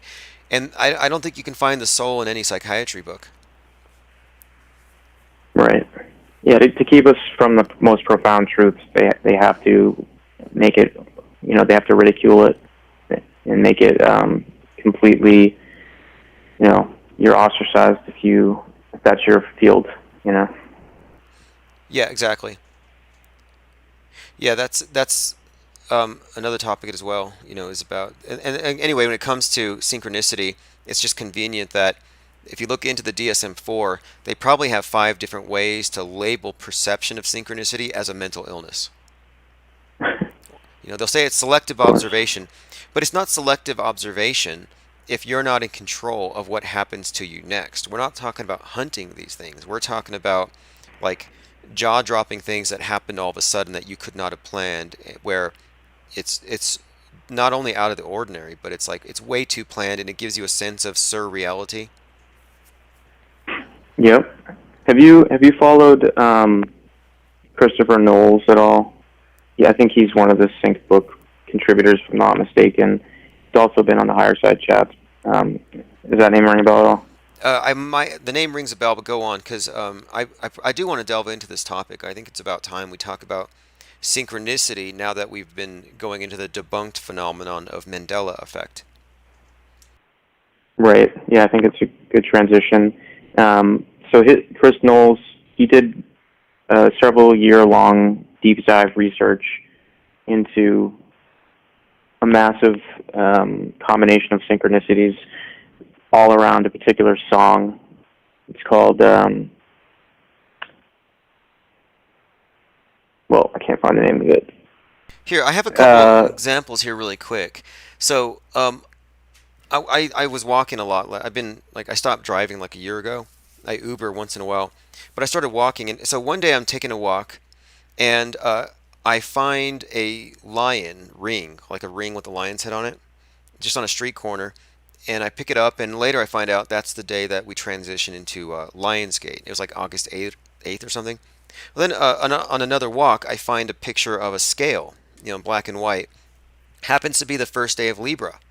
So I'm like, oh, that's odd. And I have these things on a bookshelf. Well, then I go out for coffee one morning. I'm walking down the street, and I pass by a guy, tattoos all over his neck, looks like MS-13 or something, and he's got a big silver scorpion necklace, and it's the first day of Scorpio. Like, I couldn't have planned these things, Wow. and I didn't recognize the date until after having seen these things. And again, it happened 3 times in a row, and it got me thinking, maybe there's something to astrotheology. Maybe there is something to the timing and the clockwork of this thing that actually manifests. I'm not sure how to explain it, but I'm just saying it's there. The timing is the key, though. Synchronicity is all Do about you the think timing. you think some force put that in front of you to draw the conclusion that, hey, someone's beating me over the head with a message, or do you think that force just like basically you experienced it, but it wasn't like intentionally showing you those things, if that makes sense? Well, I think maybe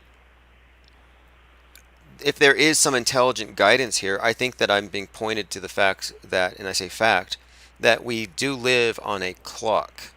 It's not some irregular jumble of mass falling through the universe.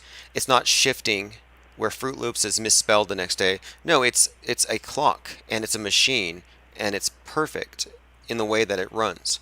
And it's so perfect Mm-hmm.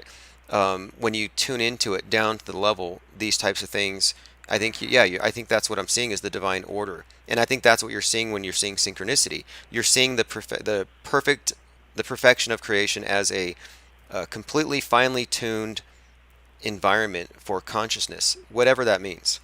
It just says there's an And order that here. would got it. And that would explain the obsession with astrology and why the most powerful people, that was their obsession, right? They say billionaires care about astrology or whatever. Yeah, it makes me think about karma. Like, okay, here's a really strange one. This was a few years ago, and I started noticing certain patterns. Like, for example, I'm sitting in a Starbucks with a friend, and she's filling out a form, for a Starbucks card, and then you use it a few times, and you get a free coffee or whatever. Well, I took a picture with my cell phone. Well, I didn't see her again for a while. Then I run into her again. We're at a Starbucks, and she sees me in line, and she says, "Hey, I got a free coffee in my card." So she actually buys my coffee. We sit down, and I'm looking at my cell phone, and we're sitting down having a coffee a year to the day that she signed up for that card. And then, of course, these were random. We weren't planning to meet up. And I showed her, and so I'm like, and I've had a number of these things occur where I found that one way I was noticing patterns and similar patterns, like cycles of sorts, was by consulting old photos by the dates. What was I doing on this date a year ago? And when I started looking into this, and this was actually suggested to me by someone, she was a Wiccan, and she said, if you look at your lifeline, or your life is like you're going through a cycle every year, and then every year you advance one, so it's like a spiral. And so she says if you look back, you'll see that there should be some types of patterns if you're progressing in life. And so she was explaining to me, she was a card reader basically. She was saying that she believes that there's a cycle that you're going through, and you're trying to advance your soul as you move through life, and synchronicities would be indications that you're making progress. Right. That's one That's explanation. interesting. It makes me think about like Facebook and how you get those notifications. Like, this is what you were doing 5 years ago. I don't know. It makes me think that they're probably using that concept nefariously. Well, it makes me okay. So this makes me think about like the ether and stuff, like, and the idea of cycles. So the same stars, the same celestial luminaries, they're above us, and they're going in these circles. And it makes me wonder about karma and like when you put something out there, like into the ether or into the universe, they say, oh, just send it out there. Like you send out some thought. Does it go into the ether as a thing, more or less? Does it exist? Does it go around and affect other people? Does it come back? Like, does what come, like whatever you put out into the universe, does it come back to hit you in some way? Like, is there some karma that's actually like a part of the mechanism of this thing? Is it built into it? And this is like something that many believe, like that there's a divine order, and that no one can escape it because it's not about man's laws, it's about the divine order. If you take an action, there's a reaction. So I kind of think there might be something to karma as well, and I'm definitely interested in talking about or looking into that. That's what I've always thought, the whole concept around essentially, so like the bad guys, whatever you want to call them, the controllers, they have to operate under some of those rules, but they're going to manipulate it to their best advantage, right? And I don't know, could that be a good way to explain some of the behavior, like why no one dies, no one got hurt? Could be. I mean, we're talking about like, oh, well, who wrote a really interesting book on this was David Icke. Even though he's what he is, but for the most part, he hit it out of the park with Tales from the Time Loop. And what he suggests is that the world that we're in is basically like a trap for flesh. In other words, he says that we are unlimited consciousness on a big, like a flowing stream, and that the world that we're in is what happens when a group of souls diverge and decide to inhabit a physical world for an experience. And he says that we're basically stuck in a cycle collectively, and we're not progressing out of it. And he says until we defeat this, what he calls reptilians, but our lower impulses, or the part of ourselves that isn't the part of ourselves that's more animal than flesh, until we beat this system, we're going to continue in these cycles. And so he says that humanity is stuck in a time loop, and that time itself is like a prison. And this would explain the idea of so much of the symbolism of the world having to do with Saturn and Father Time, who's the ruler of karma and all this stuff. And what he suggests is that we're like more or less trapped into thinking that we're in this finite world because of time. And I think it's an interesting way of looking at it, this time loop concept, in conjunction with the spinning ball, which takes you from a stationary, infinite world into a chaotic ball of mass falling through space, spinning, world. And even phonetically, the word world and world, you can't get off a spinning carousel. Everything around is chaos, and you're whirling through space. I think that might all be part of it. But his book Tale from the Time Loop kind of made it seem like, if we're here voluntarily or not, we're stuck here until we overcome certain things. So would it be the mental construct of time in our mind that it's part of what imprisons us? Is that what he's getting at? That's what he does get at. I think that's exactly what he's getting at. And so, this is all very much, I think, kind of consistent, though, with the symbolism of the secret societies with Kronos, Father Time, or Saturn, and the Saturnian religions, and this idea of souls being recycled. And he's the god of recycling. Osiris, Saturn, he's the god of death and resurrection, but recycling itself. So what Ike is suggesting is that we are collectively being forcefully reincarnated again and again. that we would better off be. And I don't know if that's true or not. Like, I don't know how much of our experience here is voluntary. Are we prisoners of the demiurge trying to break out? Or is the Matrix here for our enjoyment? Right, or some type of school, perhaps. Yeah. Or the other idea too is like, I mean, if you follow any of the religions, like there's always somebody bigger on the block that's going to come around at some point in time. Is that possible? Like why would we be in an isolated place? I guess, but then why wouldn't we be? I don't know. Yeah. Well, if you look at past behavior is best predictor of future behavior. Unfortunately, I almost have to come to the conclusion that we're going to be washed out once we get a little too sophisticated, and that whoever controls this place probably likes to keep a pretty good lead ahead of us, and that's what it looks like to me. Like right now, we should be having a complete reformation, scientific as far as history and the way we perceive the news and everything. So many things should have come to the light because so much truth has been revealed, but the world hasn't shifted one bit. All they're doing is they're moving in to censor us, and they're super targeted now. Like they know who exactly they need to shut down. They got it down to the meme, and I'm like, wow, this system is so damn, I guess, fragile that they're afraid of a few people propagating memes in the middle of the night. So I don't know how, like, some people have this like doomsday look at this thing, like the sky's gonna fall, but I don't know. It just seems like so much of it is like the Wizard of Oz, where if he can convince you he's scary, you will grovel. Like if they can convince you that there's a bowl cut with a gun waiting to break into every classroom, you'll grovel under a desk. I mean, how many people spent decades afraid of nuclear holocaust, and we find out that's fake? Right. I agree with that, and that's exactly where JLB is coming from as well. Is that all of the fear is completely contrived, and that there's nothing to be afraid of, and that we do live in an amazing time period with incredible access. Never, nothing that we could have imagined. The ability to communicate and so forth. But does that mean that ultimately we have to opt out, and that so long as we opt out in a smart way, they can't really touch us? I guess the only in terms of the karmic effect, right? But like the masses, the masses, they're not carrying the karmic burden of the masses. So if you get caught up in that, I think that's still a danger. Would you agree? Sure. Like knowing what I know about how fake the system is, I cannot in good conscience vote for any of these politicians because I don't want to be held karmically liable for the wars they create, for the racism they create, for the hatred they create. Like, I don't want any part of it. I'm a conscientious objector to the Psywar, and I think that by outspokenly criticizing it and its purveyors, I think I'm pretty much not responsible for whatever comes down the pike in terms of the consequences that we have, that the public has, for blind faith belief. I mean, we do live in a fundamentalist cult society where, the atheists think that we're in the end times, and they vote on that premise.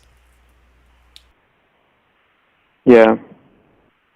Where some of this argument goes off the rails for me in terms of the karmic weight or the karmic debt is the concept of like birth trauma. Have you gone into that at all? Not really. What would that be? Okay, so this one's a rabbit hole that I don't want to take anybody down right now, but I guess you could look up Janice Barcelo, and a lot of it's around the cruelty involved in childbearing in hospital settings, essentially. Things like cesarean sections and a whole number of other things. And the idea there in my mind is that, like, a lot of these doctors, a lot of these nurses and so forth, they have good intention in their heart, I think, for the most part. But they're operating in a paradigm where they're unknowingly bringing people into the world in a very traumatic way that will have lasting effects on that person throughout their entire life. So from a karmic standpoint, like, can the elites really can they really get away with creating that paradigm? It's an interesting point. I mean, it really is. I mean, I think it seems more and more to me like we're farmed in a lot of ways, and the way that they farm us, you have like sheepdogs that farm the sheep. They have storytellers and liars that move us into different camps. The stories that move us around, but Right. but as far as the karmic thing, I mean, I don't know. I think there may be something to it. There may be something to the idea that the universe, of course, is somehow malleable to our thoughts and intentions. But again, that's a far cry from the claims of the Mandela effect, because I'm not denying objective reality. I'm just wondering, how much of it is I don't know how to explain it, except because I don't like to get into mysticism and mixing it with things, but I can't ignore the fact that we are perceiving the world from within these things that may not be all of us. We might not just be meat suits. Yeah, definitely. I'll leave you with one last idea, and this one's probably out there, but it goes back to mud flood and some of the architecture. One thing I've noticed, like, of course, the cathedrals and some of the architecture, and that's a mass gathering place where intention is focused, kind of like what we were talking about before. If you look at other places with similar purpose, like a large arena, one thing I've noticed is that near a lot of these giant stadiums, coliseums, arenas, where they play football, basketball, baseball, whatever, there is a obelisk or something very similar to that. And there's usually moving water, and there's usually like some type of man-made like channel or river or something in that city. So that could be just correlation, and there may not be any real thing going on there, but I'm just wondering if There is. like There is. You got sports are rigged, and you've superb. got music is rigged, and everything's rigged, and they're channeling all that energy. And are they somehow leveraging that intent? I think so. I mean, what was up with the other? You had the Superb Owl or a Super Bowl, where it was like 33 minutes in the dark, the power went off. But the ball, the ball game itself, ball is the original name of the obelisk god that we identify as Saturn or Osiris. But it's ball worship. Shaft of ball is what obelisk means. So when they say play ball, you're at a ball game, or you're even watching an obelisk going up into space. You're still participating in worshiping this ancient Canaanite deity Baal, and phonetically, it sounds the same. And I don't think that's a coincidence. In fact, if you look at the Super Bowl Sunday, it's generally held on Candlemas. And if you look into Candlemas and how this is celebrated, you could perfectly, I think, say that. I mean, I think you could say that Janet Jackson's performance was perfectly correlating to Candlemas, where the exposed breast, the sun symbolism, she had the sun piercing on the green field on that day. That's it's a pagan rite. I think Justin Timberlake with the blonde hair probably represented the sun god, and this is the symbol. This is the symbol of it. Is that Candlemas is when you celebrate the sun god having weaned off of his mother. So here you have this blonde guy next to Janet Jackson, who's dark skinned to signify sun kissed. The sun god. It's another sun reference from what I've read. She'd symbolize Bridget, and when she shows her breast, it's basically saying, yeah, he's been weaned, and we're on a green field, symbolizing winter's over. Right. They do this with all the Super Bowls, though. They do it with many of these events. It's a cult, though. It's not meant for the masses to see. And when they put the people in the dark for 33 minutes for that one Super Bowl celebration, I mean, who knows what they were doing? It was probably Beyonce and Jay-Z and the Pope eating pizza, behind the bleachers or something. But whatever they did for half an hour or 33 minutes, they put the people in the dark as part of the ceremony. Because you, the viewer, are in the darkness. You're blindfolded. You're hoodwinked. You're not privy to the light. So he's Masonic. I think there's more to this than just play acting and going through the motions. I think there are tangible effects, and I think they are orchestrating something. And that actually does tie back into what I was trying to get at before with Chris Knowles. And he's following a particular song that was written in the 80s, and it's essentially a chain of synchronicities that ties in, like the lead singer to Soundgarden, that guy that died, supposedly Death Faker. A whole bunch of Death Fakers are tied up into this, which I think your think tank should attack this. Chris Knowles is the dude's name.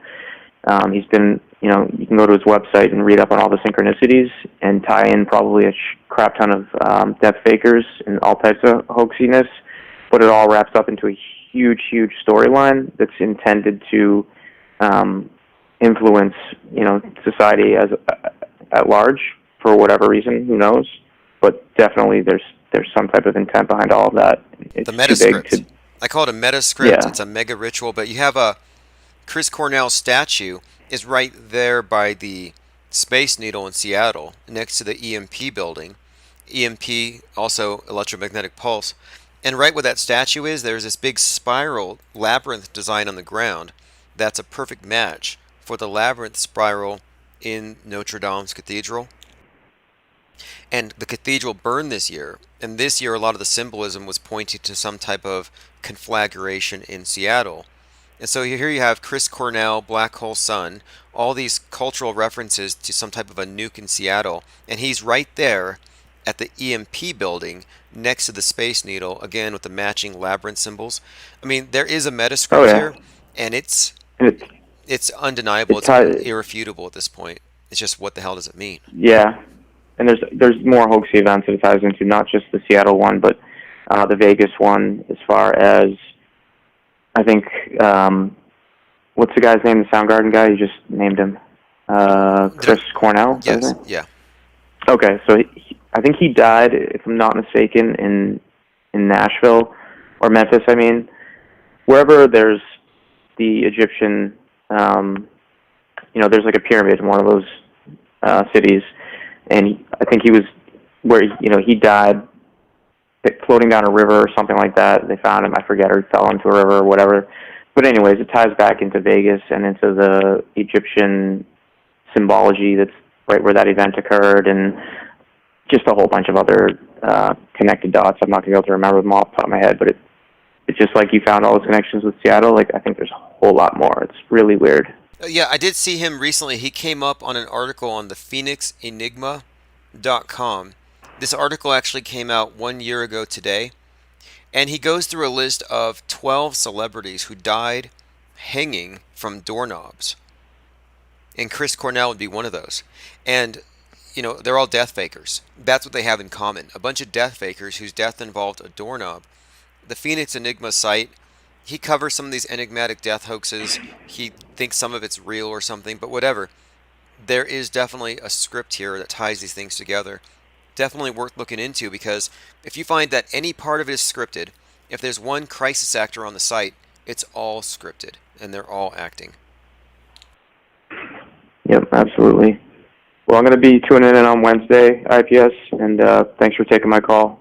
Awesome. Thanks for calling, and if you have a channel, feel free to share it below. And yeah, Wednesday, JLB. And if you have any links you want to plug, feel free to drop them in the chat. Thanks for calling. All right, will do. Thanks. Bye. All right, so let's continue. Let's see. We have, Wednesday, John LeBon and I will be talking about the Mandela effect, as Nathan Oakley puts it. It's actually Mandela, not Mendeler. Okay, John LeBon, world's leading skeptic. I'll put a link in the chat. So that's the channel we'll be on Wednesday. We'll be in their Discord server. There might be a cover charge, but big deal. Think about what you pay for that has no value, or if anything is destructive. It subtracts value from your life. Don't pay that parking ticket. Buy a membership to johnlebon.com. All right, I think we've covered almost everything, but I still have a few other points we want to go through. Phones are still open if you have any comments on the last call.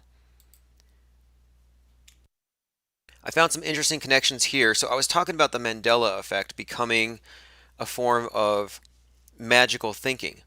And Aleister Crowley talks about this oath of the abyss, where to become a real magician, you have to engage in magical thinking, and you have to, quote, interpret every phenomenon as a dealing of God with your soul. So there's no turning back. And the transition from sanity into magical thinking they call chapel perilous. And this is really intriguing. So, chapel perilous is a psychological state where an individual is uncertain whether some course of events was affected by a supernatural force or if it was just their own imagination. So, in Robert Anton Wilson's book about this topic, it largely has to do with synchronicities and meaning, the meaning of events. And in his book, The Cosmic Trigger, The Final Secret of the Illuminati, it's basically autobiographical. And in this book, it has a chapter called Chapel Perilous, which is chapter 23. And that's the chapter that where he describes what happens when you come to this realization that reality might actually be a little more complicated than you perceive it to be. So interesting theory, but regardless, this is a term referring to the cosmic trigger, final secret of the Illuminati, and of course, this pertains to Truman. We talked about the Truman Show. Uh, in that, he finds the satellite with the dog star on it. Well, the dog star, within the occult numerology that they use, is associated with the number 23. This has significance for a number of reasons, and I don't know how far I want to get into that right now. But I just wanted to point out this. Chapel Perilous is also the name of a movie produced by James Elefante, owner of Ping Pong Pizza or Comet Pizza. And this is an article, Secret Pizza, Pizzagate, and Hyper Reality, how my film about alternate realities was swept into one. So his film Chapel Perilous is kind of like the movie The Mandela Effect. It's all about intersecting realities. In fact, that's what the Robert Anton Wilson's book happens to be about. So anyway, I just find this all really interesting that here we are talking about the Mandela effect, and it turns out that a Mandela effect type movie was created by this Pizzagate guy. Another contrived conspiracy, perhaps? But I think there might be some correlation here. Like, I don't think it's a coincidence that Tom Hanks figures so prominently with the Mandela effect when he's done a number of movies like the Dan Brown movies. But it's interesting that this guy Tom Hanks figures so prominently in the Mandela effect, and at the same time he figures into this Pizzagate thing where he was basically accused of being a baby eating pedophile by Isaac Cappy, who is a QAnon icon. QAnon, another contrived conspiracy. You can just see how it's almost as though the media is purposefully creating conspiracies to make its political enemies look crazy. Alright, let me go through a few more things. I don't know what this is. This is Koichi Wakata in the space station wearing a Penguin 3 anti-gravity suit. I just thought you might find this amusing. Those of you who believe he's floating in space, I feel sorry for you. The guy's not floating, he's dangling. But that's called the Penguin 3. I don't see any penguins. The colors are off, but that's in the Japanese wing, or JAXA, the Japanese wing of the space station. And if you look at the various space agencies, it turns out that for as much criticism as NASA gets, they do have the best special effects. The other countries don't try as hard. Or they don't have to. I didn't want to go here earlier today. I kind of alluded to it. This is from Troll versus Trolls. I don't know if I want to give this any attention. It's Nathan Thompson. Remember how I was pointing out that Nathan Thompson was acting like a thug at the conference? He was picking fights with people, and I thought that's not a good look for Flat Earth. Well, it turns out he also picks fights with, looks like single mothers. Take a listen. I don't care if you have anything to say. What you're actually hearing here is the child is asleep. he's threatening to huff and puff and blow the house down. Because I have nothing to say to you. The mother says, no, go away, and the baby's asleep, and then he starts psychotically kicking the door. I don't know if I want to play that much of it, but it's crazy. For about 5 minutes, he kicks and pounds the door, obviously drunk. She lets him in, and he doesn't calm down until the little girl, the little baby, says, say sorry to my mommy, why'd you wake me up? It's creepy. I mean, this guy is such an abuser. I'm surprised he's not in jail for this. And this is Nathan Thompson, what is it? One of the Flat Earth groups. And I just bring this up because we have a situation with the Flat Earth community where there's such a cult that they will defend women beaters, child abusers, and I consider this to be child abuse when you're verbally abusing the child's mother in front of the child.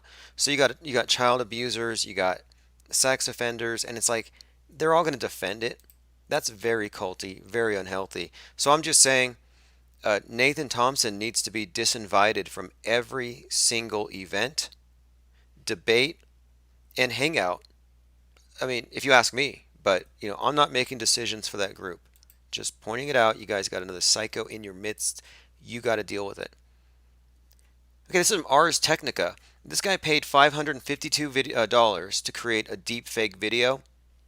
I think it's a great idea, but this is a massive distraction from the fact that deep faking has more to do with the existing use of hyper realistic silicone masks. This is all a deflection because the existence of these masks was a closely guarded secret by the CIA until about a year ago.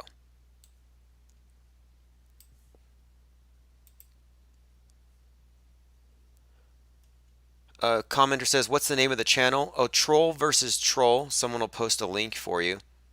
I believe I've covered most of what we want to cover. This is the mask that Jonah Mendez wore when she was impersonating her coworker when she went to go meet George H.W. Bush. He didn't recognize anything out of the ordinary. He thought that was who she said she was. Then she ripped off the mask, and this is decades ago. This is what they have been keeping as a secret. So this is the true technology that they have used to deepfake you, your parents, your grandparents, who knows how far back. This is what they've been using.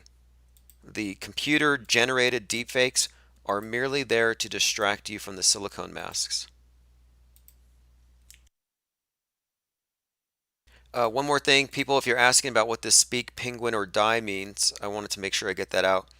So the so-called flat earth movement or whatever, it's going to have to go deep, deep south or it's going to die.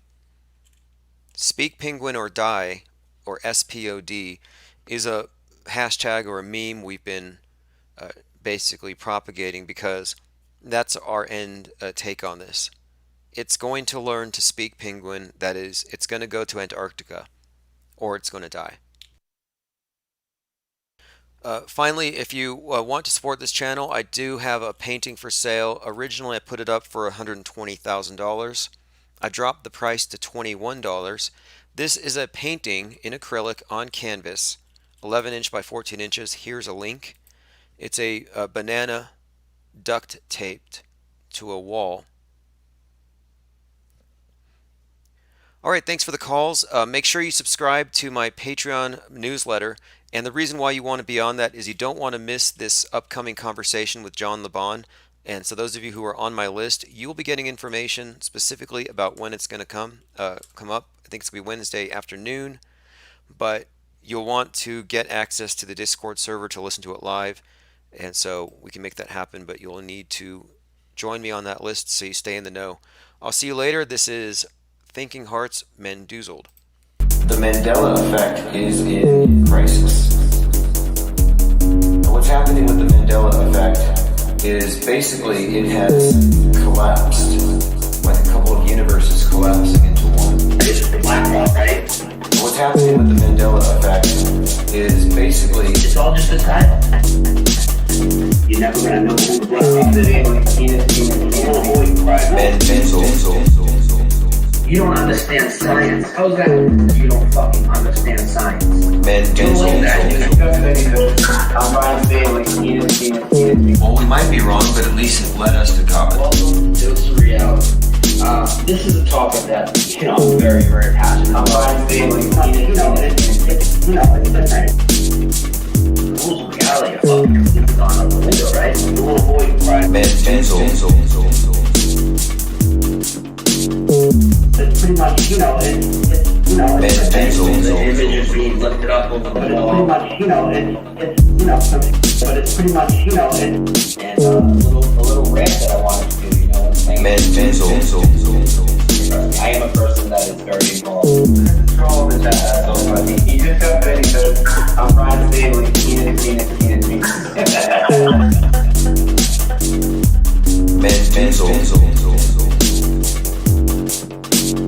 And that's the level of intelligence that we're dealing with. Enjoy the recycled urine, and thanks for helping to work off America's debt to Chinese.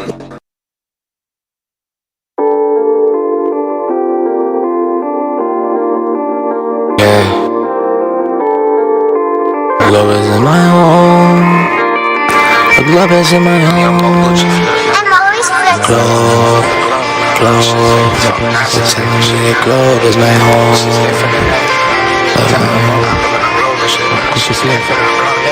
I'm too infinite. Globe is in my home. The globe is in my home. Telling me the globe is my home. The globe is in my home. The globe is in my home. I'm too infinite. I'm too infinite. And I'm killing it. I'm drilling it. And I said it's fake as shit. Yeah, I was in the basement. Now I'm in the spaceship, cause it's fake shit. Right on my camera, and I'm guiding the challenger. I'm smashing the actress, cause that's all that NASA is. Space isn't real, the stars are a spirit, and I'm trying to do it real. I'm counting it. Space is so fake.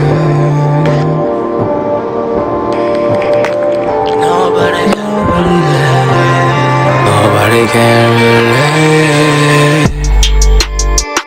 So infinite, yeah. I'm so infinite. Oh, I'm so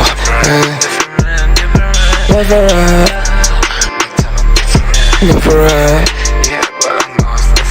Infinite, yeah. Oh, yeah.